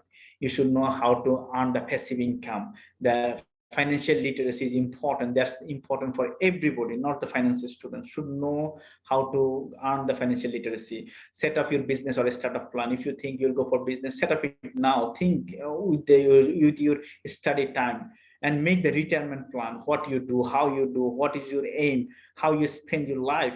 This is the time to think. And look at the food and health issue. We learn what is the good food, how to maintain good life after we have the diabetes, after we have high blood pressure, high cholesterol. Then we go, okay, what food should I eat now? No, learn it before you are affected. Learn the time management, learn how to manage the stress management. These are important. These things you should learn it from. There are lots of ways to learn. There are online videos, YouTube videos, there are lots of training how to deal with stress. Stress management is very important, otherwise the whole of your life you will suffer for it.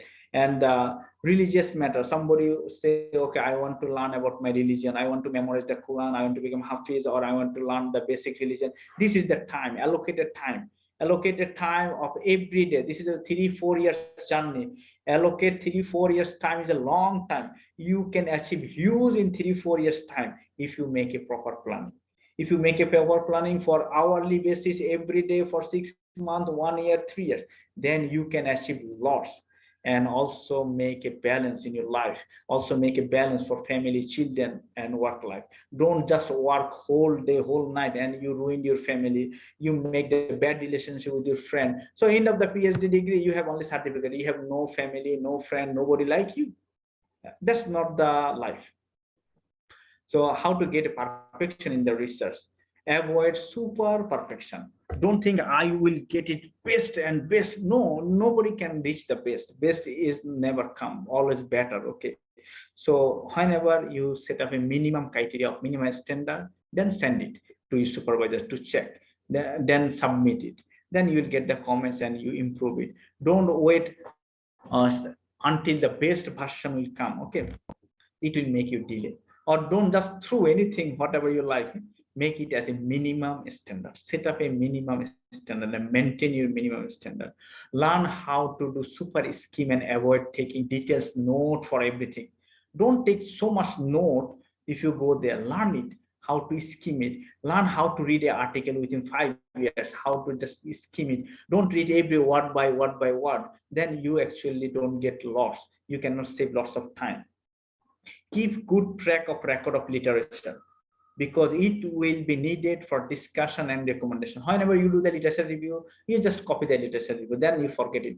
Later on, whenever you write the discussion, you also need to go the literature again. When you write the recommendation, you need to go the literature again. So keep the proper track record now. And whenever you cite something from literature, always keep all of their references. Normally, what I suggest is whenever you copy from any article or anything, literature review, you take something one paragraph, then better you copy all of their citation in another file, in one file. Keep all the citation. Whenever you take anything from one article, keep all of their citation, because you have no need to sort out which one is now. That will save you time. But if you save it in one file, later on when you finalize everything, you can find out that citation very easily. Just Control F, you'll find it, or which is the exact citation. But if you don't track record now, if you don't keep the reference now, you will lost it forever. You never ever find that reference again. Which article, where, when, don't find it. We lost thing. This is from our experience. So always when you work, keep them all the reference in one Word file. Later on, you can find it. Always draw a diagram or flowchart to get a clear concept. To clear your concept, make a diagram. What is the dependent variable? What is the independent variable? What is the starting? What is the ending? How the works flow? Suppose among the 2-3 variables, you cannot determine which one is the dependent, which one is the independent, which one is the moderating. So draw a diagram. Think and how which variable impact which one. Think rationally. Don't just imaginary jump, and don't look this article this way, that article that way. Think rationally, because you need to set up your own rational theory here. Okay. And don't write anything that you don't understand. This is very important message. Never write anything that you cannot explain. If you cannot explain anything, how can your reader can explain it? How can your reader understand it? This is the big message for my student. Those you send me something, you must know what you're writing and you must can able to explain it. Otherwise, how can I understand what you wrote here? If you don't understand what you write, how can I understand what you write here? Be careful. Don't write anything that you don't understand. Whenever students see in the writing in the fancy journal, oh, very nice writing, big sentence, very good talking, but they don't understand what they say. Just copy it and put it inside the thesis. What does it mean? If you don't understand, why you put it here? And whenever you don't understand anything meaning, this is actually not relevant with you. So don't put anything you don't understand. It will create lots of problem. If you put something extra or useless, you will face lots of problem in the by the examiner in the Viva board. So don't do it. Okay. And link your coursework with your thesis. Okay. If you do the coursework, there is some coursework need to do on the PhD. Link the coursework assignment, coursework things with your PhD. I think in the research methodology course or the academic writing course, they link it with your thesis. So you try to link it there and develop your idea from there. Don't do something from this world and another one in another world. So it will become very mess for you. Try to make more output from one single research, and based on many idea, diagram, variable data, model before starting data collection. Okay, one thing is very important. This is your PhD. You will spend 3-4 years for this research. This is only one research, and you need to survive based on research in next 3-4-5-6 years. Even after your PhD, when you get in the job, when you enroll in the job, starting of the first 2 years, you have no project. You cannot do any more research. You cannot study any more writing. First 2 years, you need to develop yourself and adjust yourself, cope up with teaching material, cope up with the new environment. And then you cannot do any new research. You need to survive next 2 years after PhD based on the thesis. What are you doing now? So my suggestion, don't publish everything at the time of PhD. Keep it, because you need to fill up your KPI for the next 2 years after your PhD. Keep something. And whenever you design a research, whenever you go for survey data, do something extra, include some variables here and there, include some extra content. No need to include everything in the thesis, but when collect the data, collect more, because data collection is expensive, generating idea is expensive, it's time consuming. So whenever you collect the extra data, whenever you do something extra, do it as the time of PhD, do it correctly, but don't show it in the thesis. Keep it separately. That will help you to survive after PhD. Okay. In some cases, you need to do something extra without your supervisor. And when you go in the job, they want something different. It depends on the job requirement. They say it shouldn't be your thesis, it's something different. So in that cases, you cannot add your supervisor. So you need to publish different things. So how can you do the different things? Because you are a new guy, just enter in the job, and you are struggling with the research material, with the teaching material, with adapting with the learning the system. You have no time to do some research. So this is the smart way. Deal now at the PhD time. Do something extra and don't put it in the thesis. Don't make your thesis excessively long unless it is very important. Put only the necessary things. If you include more things in your thesis, you will face more question in the Viva. Your external will become more tired, internal will become more tired to read it. And whenever you go more things, that means you actually go beyond the objective. So be focused, and if you collect extra, keep it extra and do something extra for your survival after the PhD. Okay, how can you extract thesis articles from your thesis? Don't just jump and write one article from the thesis and that's all. You already publish everything only in one article. Then how can you increase your article?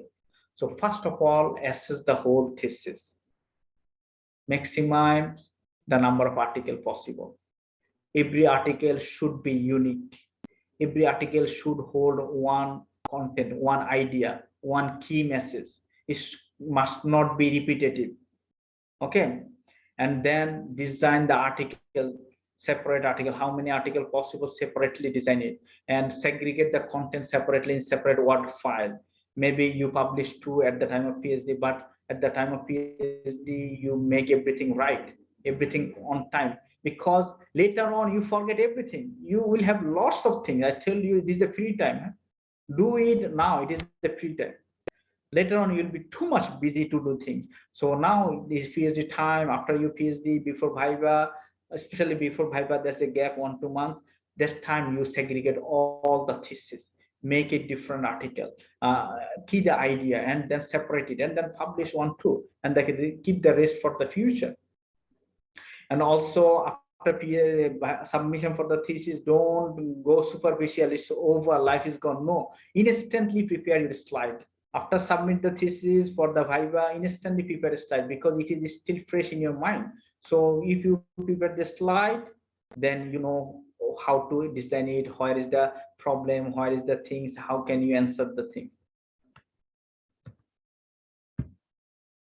How to increase number of articles? So another option is work with the other people, because I mentioned you need lots of article at the time of your Senate letter. When you get the Senate letter, you apply for the job. At that time, you have no time to write and publish. It takes time, publication takes time. So you need to work with other projects, other friends' articles, other teachers' works, other job with other collaboration. Help your supervisors in his project, in other students. So consult and collaborate with your peer group, make new article, different article, and jointly publish.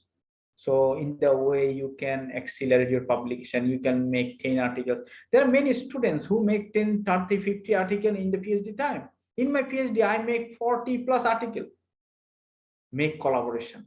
This is not just sleeping time. This is the time for your utilization. If you utilize it properly, your life will become very easy, and you can beat the other people. Okay. And also know the journal formatting, submission system. Get familiar with different types of writing journals. That will help you lots, because next you need to submit lots. It is not easy to learn all the guidelines, to read all the guidelines, and every publisher has their own guideline. So the best approach is you learn the guideline now. Suppose if you focus on top 5-6 publishers, then it will become very easy to follow them in future. Okay, now another issue is diversify your publication. Now you think that your university is focusing on the Scopus, so you publish in Scopus, that's fine. But you don't know where you go in future. In future, if you go for the other university, other country, other place, they may not focus on Scopus. Suppose Scopus is focusing on these emerging countries, Asian, Middle East countries. But if you look the other developed country like Australia, New Zealand, they focus on the ABTC and ERA. If you look the UK, they focus on the ABS ranking. If you look the Europe, they focus on the Web of Science. So where you want to build your career, think in this direction. If you think that I want to migrate in Australia, or I want to go in the developed country, I want to do postdoc in UK. So if you want to do postdoc in UK, you have no need 100 Scopus. You need only 1 3-star ABS. That's target. You set up that target and work in that direction. One thing you should remember, that you cannot dictate your boss. What your boss said, boss is always right. So if you look a job in your country, look their trend, look their style, what they want, and you prepare yourself in this direction. But if you want to select your boss from America, boss from the Australia, boss from UK, meaning you want to develop your career in UK, look what the UK boss want. If you want to develop your career in Australia, look what the Australian boss wants. So you can select your boss, but you cannot dictate your boss, or you cannot manipulate or change his word. So boss means where you work. So design this way, think this way, diversify your portfolio, diversify your publication. If you see, if you can publish in the different index, like you have some article in ABDC, some article in ERA, some article in Scuba, some article in Web of Science, then you can show it wherever you go. You can show it. Okay. And always avoid predatory journal. Predatory journal will kill you. Must avoid. Nowadays we cannot hide anything. If you publish anything, it is already available in online, so everybody can see it. So now you publish a bad crap article in a very low grade blacklisted journal, what will happen? You will not be in the same student for the whole of your life. After 5 years, after 10 years, you will become a professor, and your students see, oh, my professor published in this low graded blacklisted journal.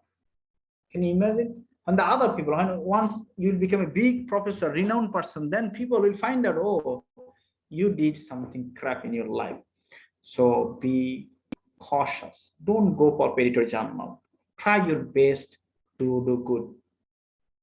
But some cases, people must go because suppose you are waiting to submit. Suppose if you didn't make your plan before properly, so you need to submit it urgent basis. When you go for urgent basis, that's a big problem. So if you don't have fulfilled the pre-requirement of your thesis submission, you may need to wait for another 1 semester, 2 semesters. So you need to pay the fee, extra fee, or you need to wait. In that cases, people go, okay, just submit one article and pass this transition and over. So if you do that, this is just the ultimate option, the last option. And always rethink again. And also think, if you give a article in a bad journal, this journal will be indexed until your viva, until your award. Okay, suppose you submit in a bad journals, and before your viva it's already out of scopus. So what will happen? You lost everything. Okay, so if you submit in a bad journal, it's highly discouraged. So what you do something bad, crap, useless from your thesis. Don't publish main model, main findings from your thesis in the bad journal. Fine, do something theoretical, descriptive, literature review, because these are the bad journal, they publish everything. If you pay money, they publish everything. So you publish something very irrelevant or useless or less important thing, descriptive data, and then publish it. So later on, when you get the degree, you can remove it from your CV. Don't put it in your CV. This will kill you. Okay, you just do it as a last option, as a transition period, but never keep it with you. So remove it from your CV. If you publish the main article in the crap journal, how can you remove it in your CV? People will ask you, why did you publish in your article? Then you need to show this is the main article. So don't publish any good content in a bad journal, and make the plan from the very beginning. If you need to go bad journal, publish something, normal things from the very beginning, and that's all. Fulfill the criteria of pre-requirement or pre-requirement of submission of thesis. That's all. If you take the action from the very beginning, it will become very easy. You have no need to wait for the last moment. Think from the starting. Make good plan from the starting. And there are a few hijack journal and the fake journal. So consult those who are expert in this area before submit this. And we don't have much time to talk. So just one thing about the viva. Before viva, take enough rest. Don't bother about the viva because you already submitted thesis. The internal and external already read your thesis. Nobody in the viva board care what you say. You may present 20 minutes, whatever they will do. They will watch the Facebook or WhatsApp. Nobody listening because they already decided what they will say. They already written the comments what you will say, and they already decided everything with the final report. So you just spend 10 minutes, 15 minutes your presentation. Don't bring lots of things. I say lots. Nobody bother what you say here. They are here to say you can explain what you wrote here or not. Only simple thing. They already have your thesis, read it and wrote the comments, everything is there. They're no more bothering what you say now. They are just here to see, are you confident enough to answer your question? Are you emotionally matured? Are you able to defend your question? Are you able to defend what you have done? Is it really you did this or somebody did it? Okay, they want to just see the confidence level. You make mistake in the thesis, no problem. Do it confidently. If you want to mistake in the PhD thesis, mistake is not the problem. Problem is, do you learn how to solve the mistake? Do you learn how to defend the mistake? Do you learn how to communicate your message? There's a limitation section. We can mention the limitation section always. There's no problem. But be careful. Don't argue with the external internal. He said this is wrong. Accept it. This is wrong. If you make something wrong, don't hide it. Accept it. Clearly communicate. Okay, this was wrong. I understand, but I can overcome it through this way. I did this. I hope this will overcome this limitation. And I also mentioned it in my limitation. Everyone accept if you are honest. Academia is very honest. Okay, those publication is different thing, but academia, we practice value. Be careful. Don't hide and seek. If you do something crap, tell it. I did it. Acknowledge your problem, then they will accept it. If they give you something very difficult or say why not you do it, acknowledge that it's beyond my capacity. This is the constraint I face. Be honest. And don't, and also at the same time, don't argue everything what they say. Don't argue, say no, I'm right. Don't say like that, huh? They are doing your work, they are helping you voluntarily, you also help them. And also don't accept everything what they said. Okay, they come sometimes to see your confidence that you do it. Do you have confidence? They said, oh, this is not thing. Or you said, okay, this is not the right thing. They said, this is also not right. You said, okay, it's also not right. They said, that is also not right. He said, no, this is also not right. Don't agree everything what they said. They want to see your confidence. Are you confident enough to defend your argument? Okay, are you emotionally mature? So show your maturity, show your confidence, and if there is a problem, clearly justify it. Okay, and take enough rest before the viva. Don't go whole night, wake up. No need, because they already take the decision. Okay, and never try to contact the external or internal before you viva. Never ever try to contact. Even don't trace. Go for tracing out them.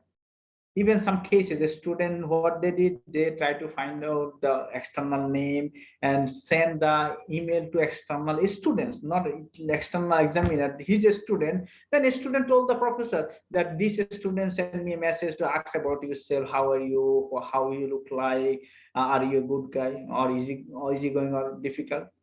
Then it's big mess.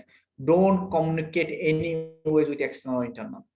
After viva is fine. After viva, you need to make a network with them, because they already read your thesis, they know you, you also know them. So communicate with them, continue relationship with them, and that will help you to extend your networking. And after before your viva, whenever you go, you have free time to develop some documents. Prepare a good formatting CV.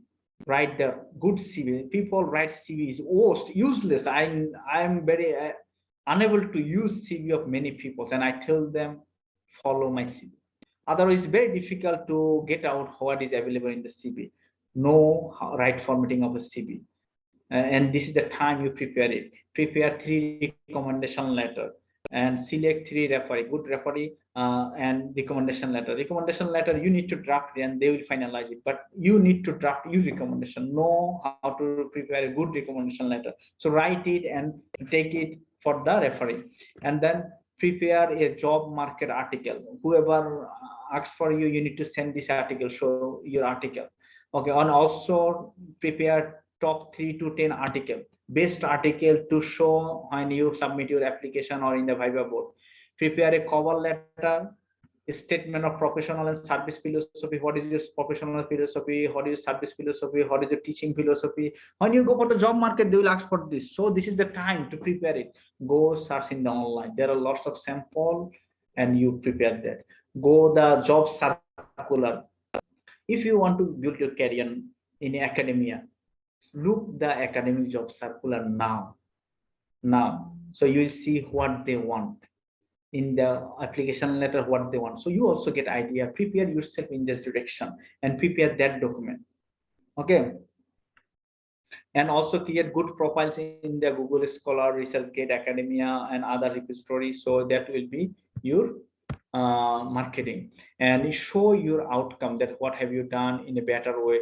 Try to in a most lucrative way. Suppose you see here, I already uploaded my documents in all the repository and I keep the citation. So this is the citation under different categories of Google Scholar, Scopus, Web Science. They have different types of category, the different citation, different H index, how many people read my article. So I claim that I have 700,000 plus reader. How? You see the ResearchGate had 300,000 plus people read my content from the ResearchGate. So you can show it that this is the impact.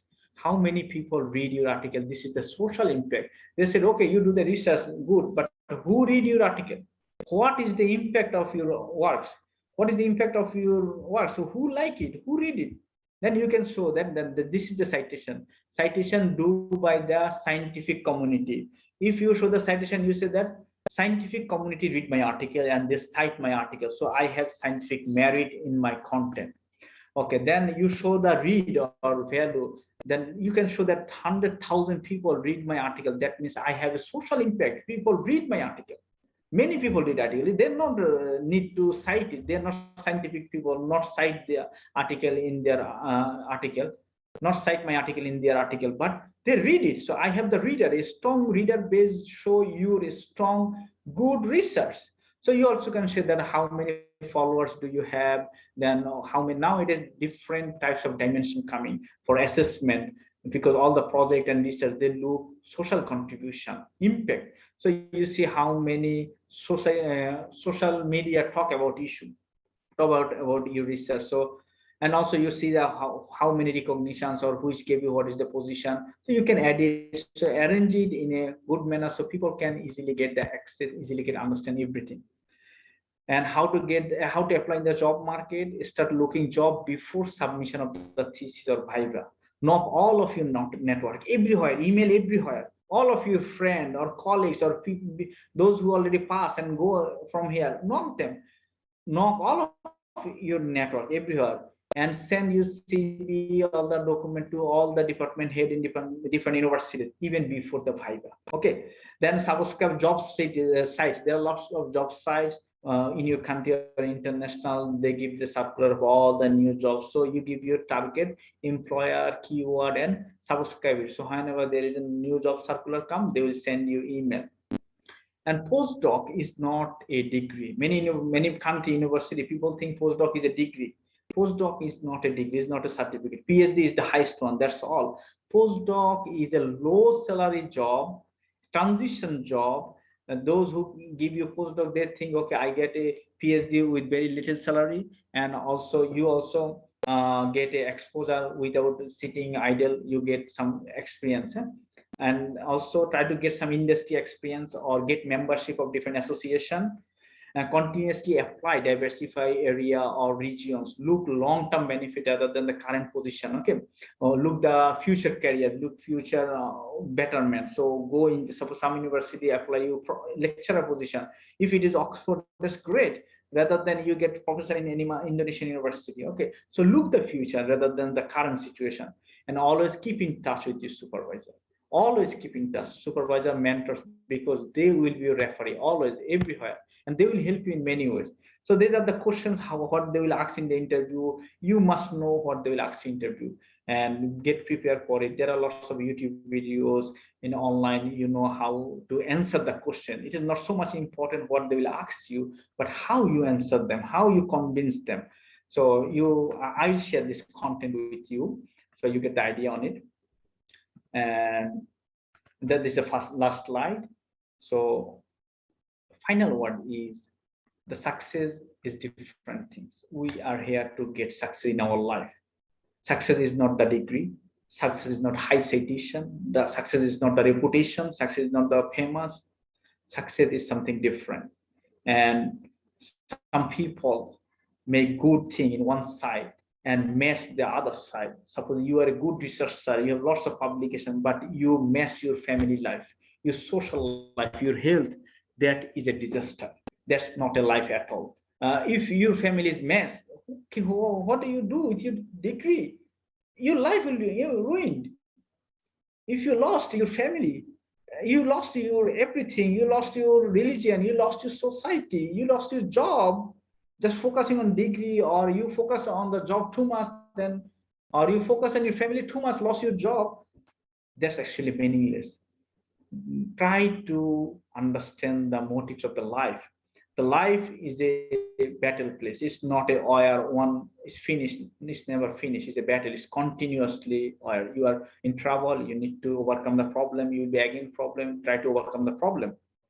So understand the test, trial, and tribulations of this life, why this come, why God give us the problem, because God want to test us. And the problem is not bad, problem is always good. Take problem positively, because problem make you a better person.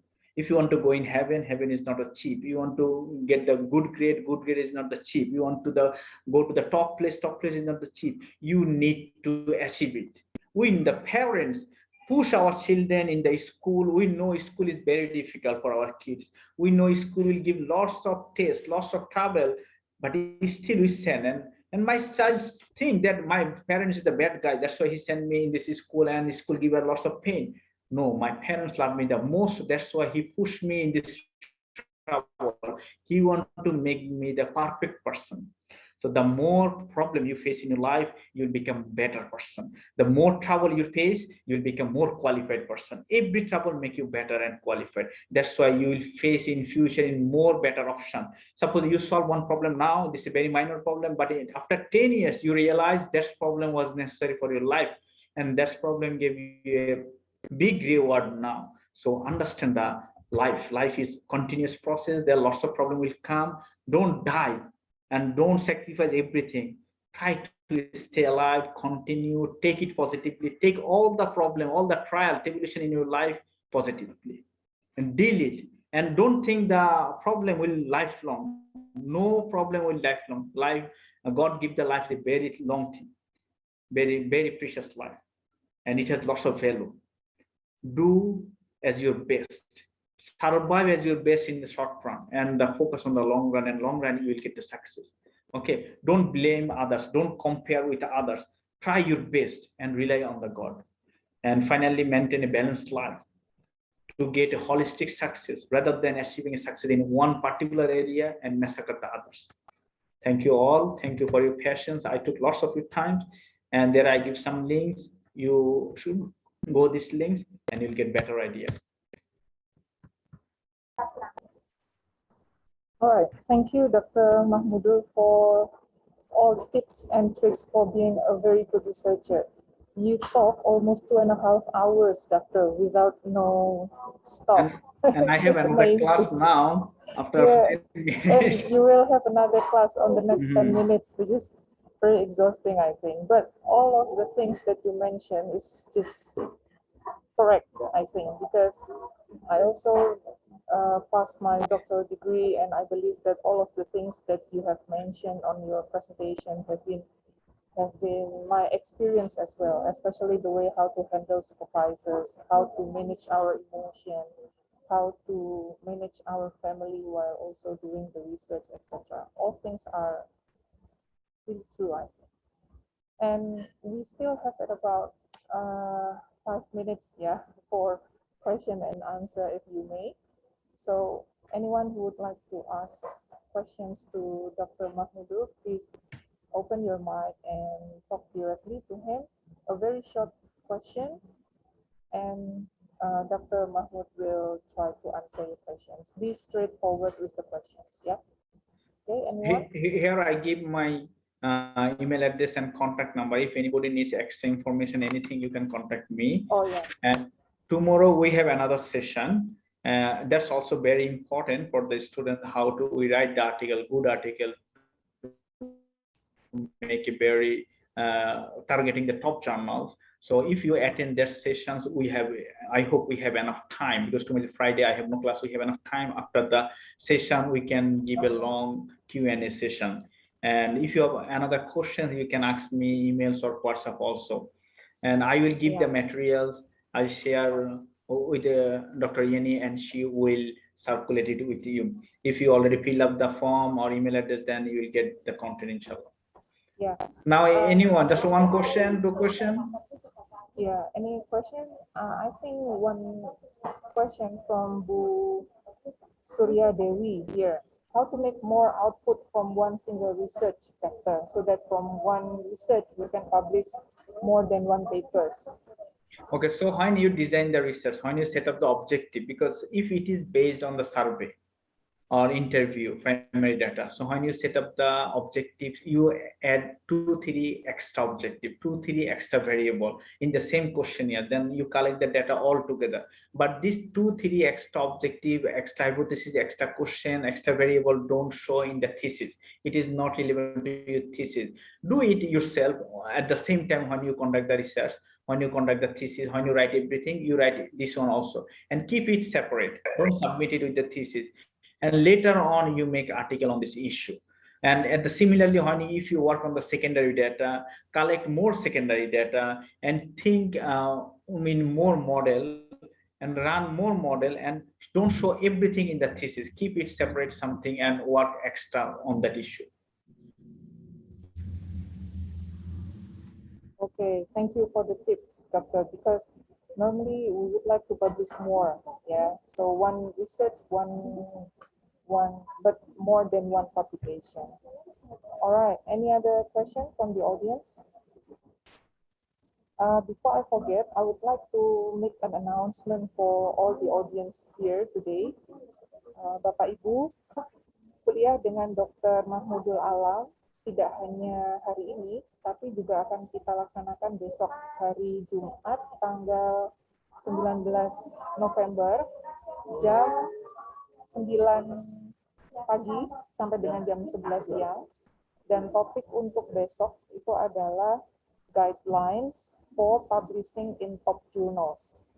Prosedur atau cara yang bisa digunakan untuk bisa publish di jurnal-jurnal berating tinggi. Nah, ini saya pikir sangat penting untuk bekal Bapak Ibu dari PDIA, PDIM maupun PDIF untuk bisa menembus jurnal bereputasi dalam rangka sebagai salah satu syarat untuk kelulusan Bapak Ibu sekalian. Jadi besok akan ada sesi lagi dengan Dr. Mahmudul, saya ulangi lagi jam 9 sampai jam 11 pagi.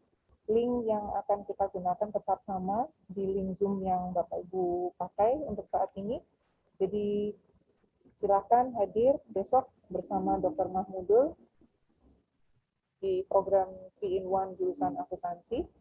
Dan apabila masih ada pertanyaan yang ingin disampaikan untuk Dr. Mahmudul terkait dengan materi hari ini, bisa Bapak Ibu sampaikan besok ya, karena Dr. Mahmudul sebentar lagi akan ada kelas yang lain di WDUL. Jadi dipersilakan besok hadir lagi, apabila masih ada pertanyaan yang ingin disampaikan, bisa disampaikan besok atau melalui kontak beliau yang sudah saya share di chat room. Oke, Dokter, last thing before we call it a day for today, ya. In only one sentence, what is the most important thing that you think needed for a PhD student to success on their study? Okay, the only thing is good plan and patience on the plan. Okay, you make a good plan and be steadfast on the plan, because you have confidence on your plan. Make a good plan and you have a strong confidence on the plan, and continue on this plan.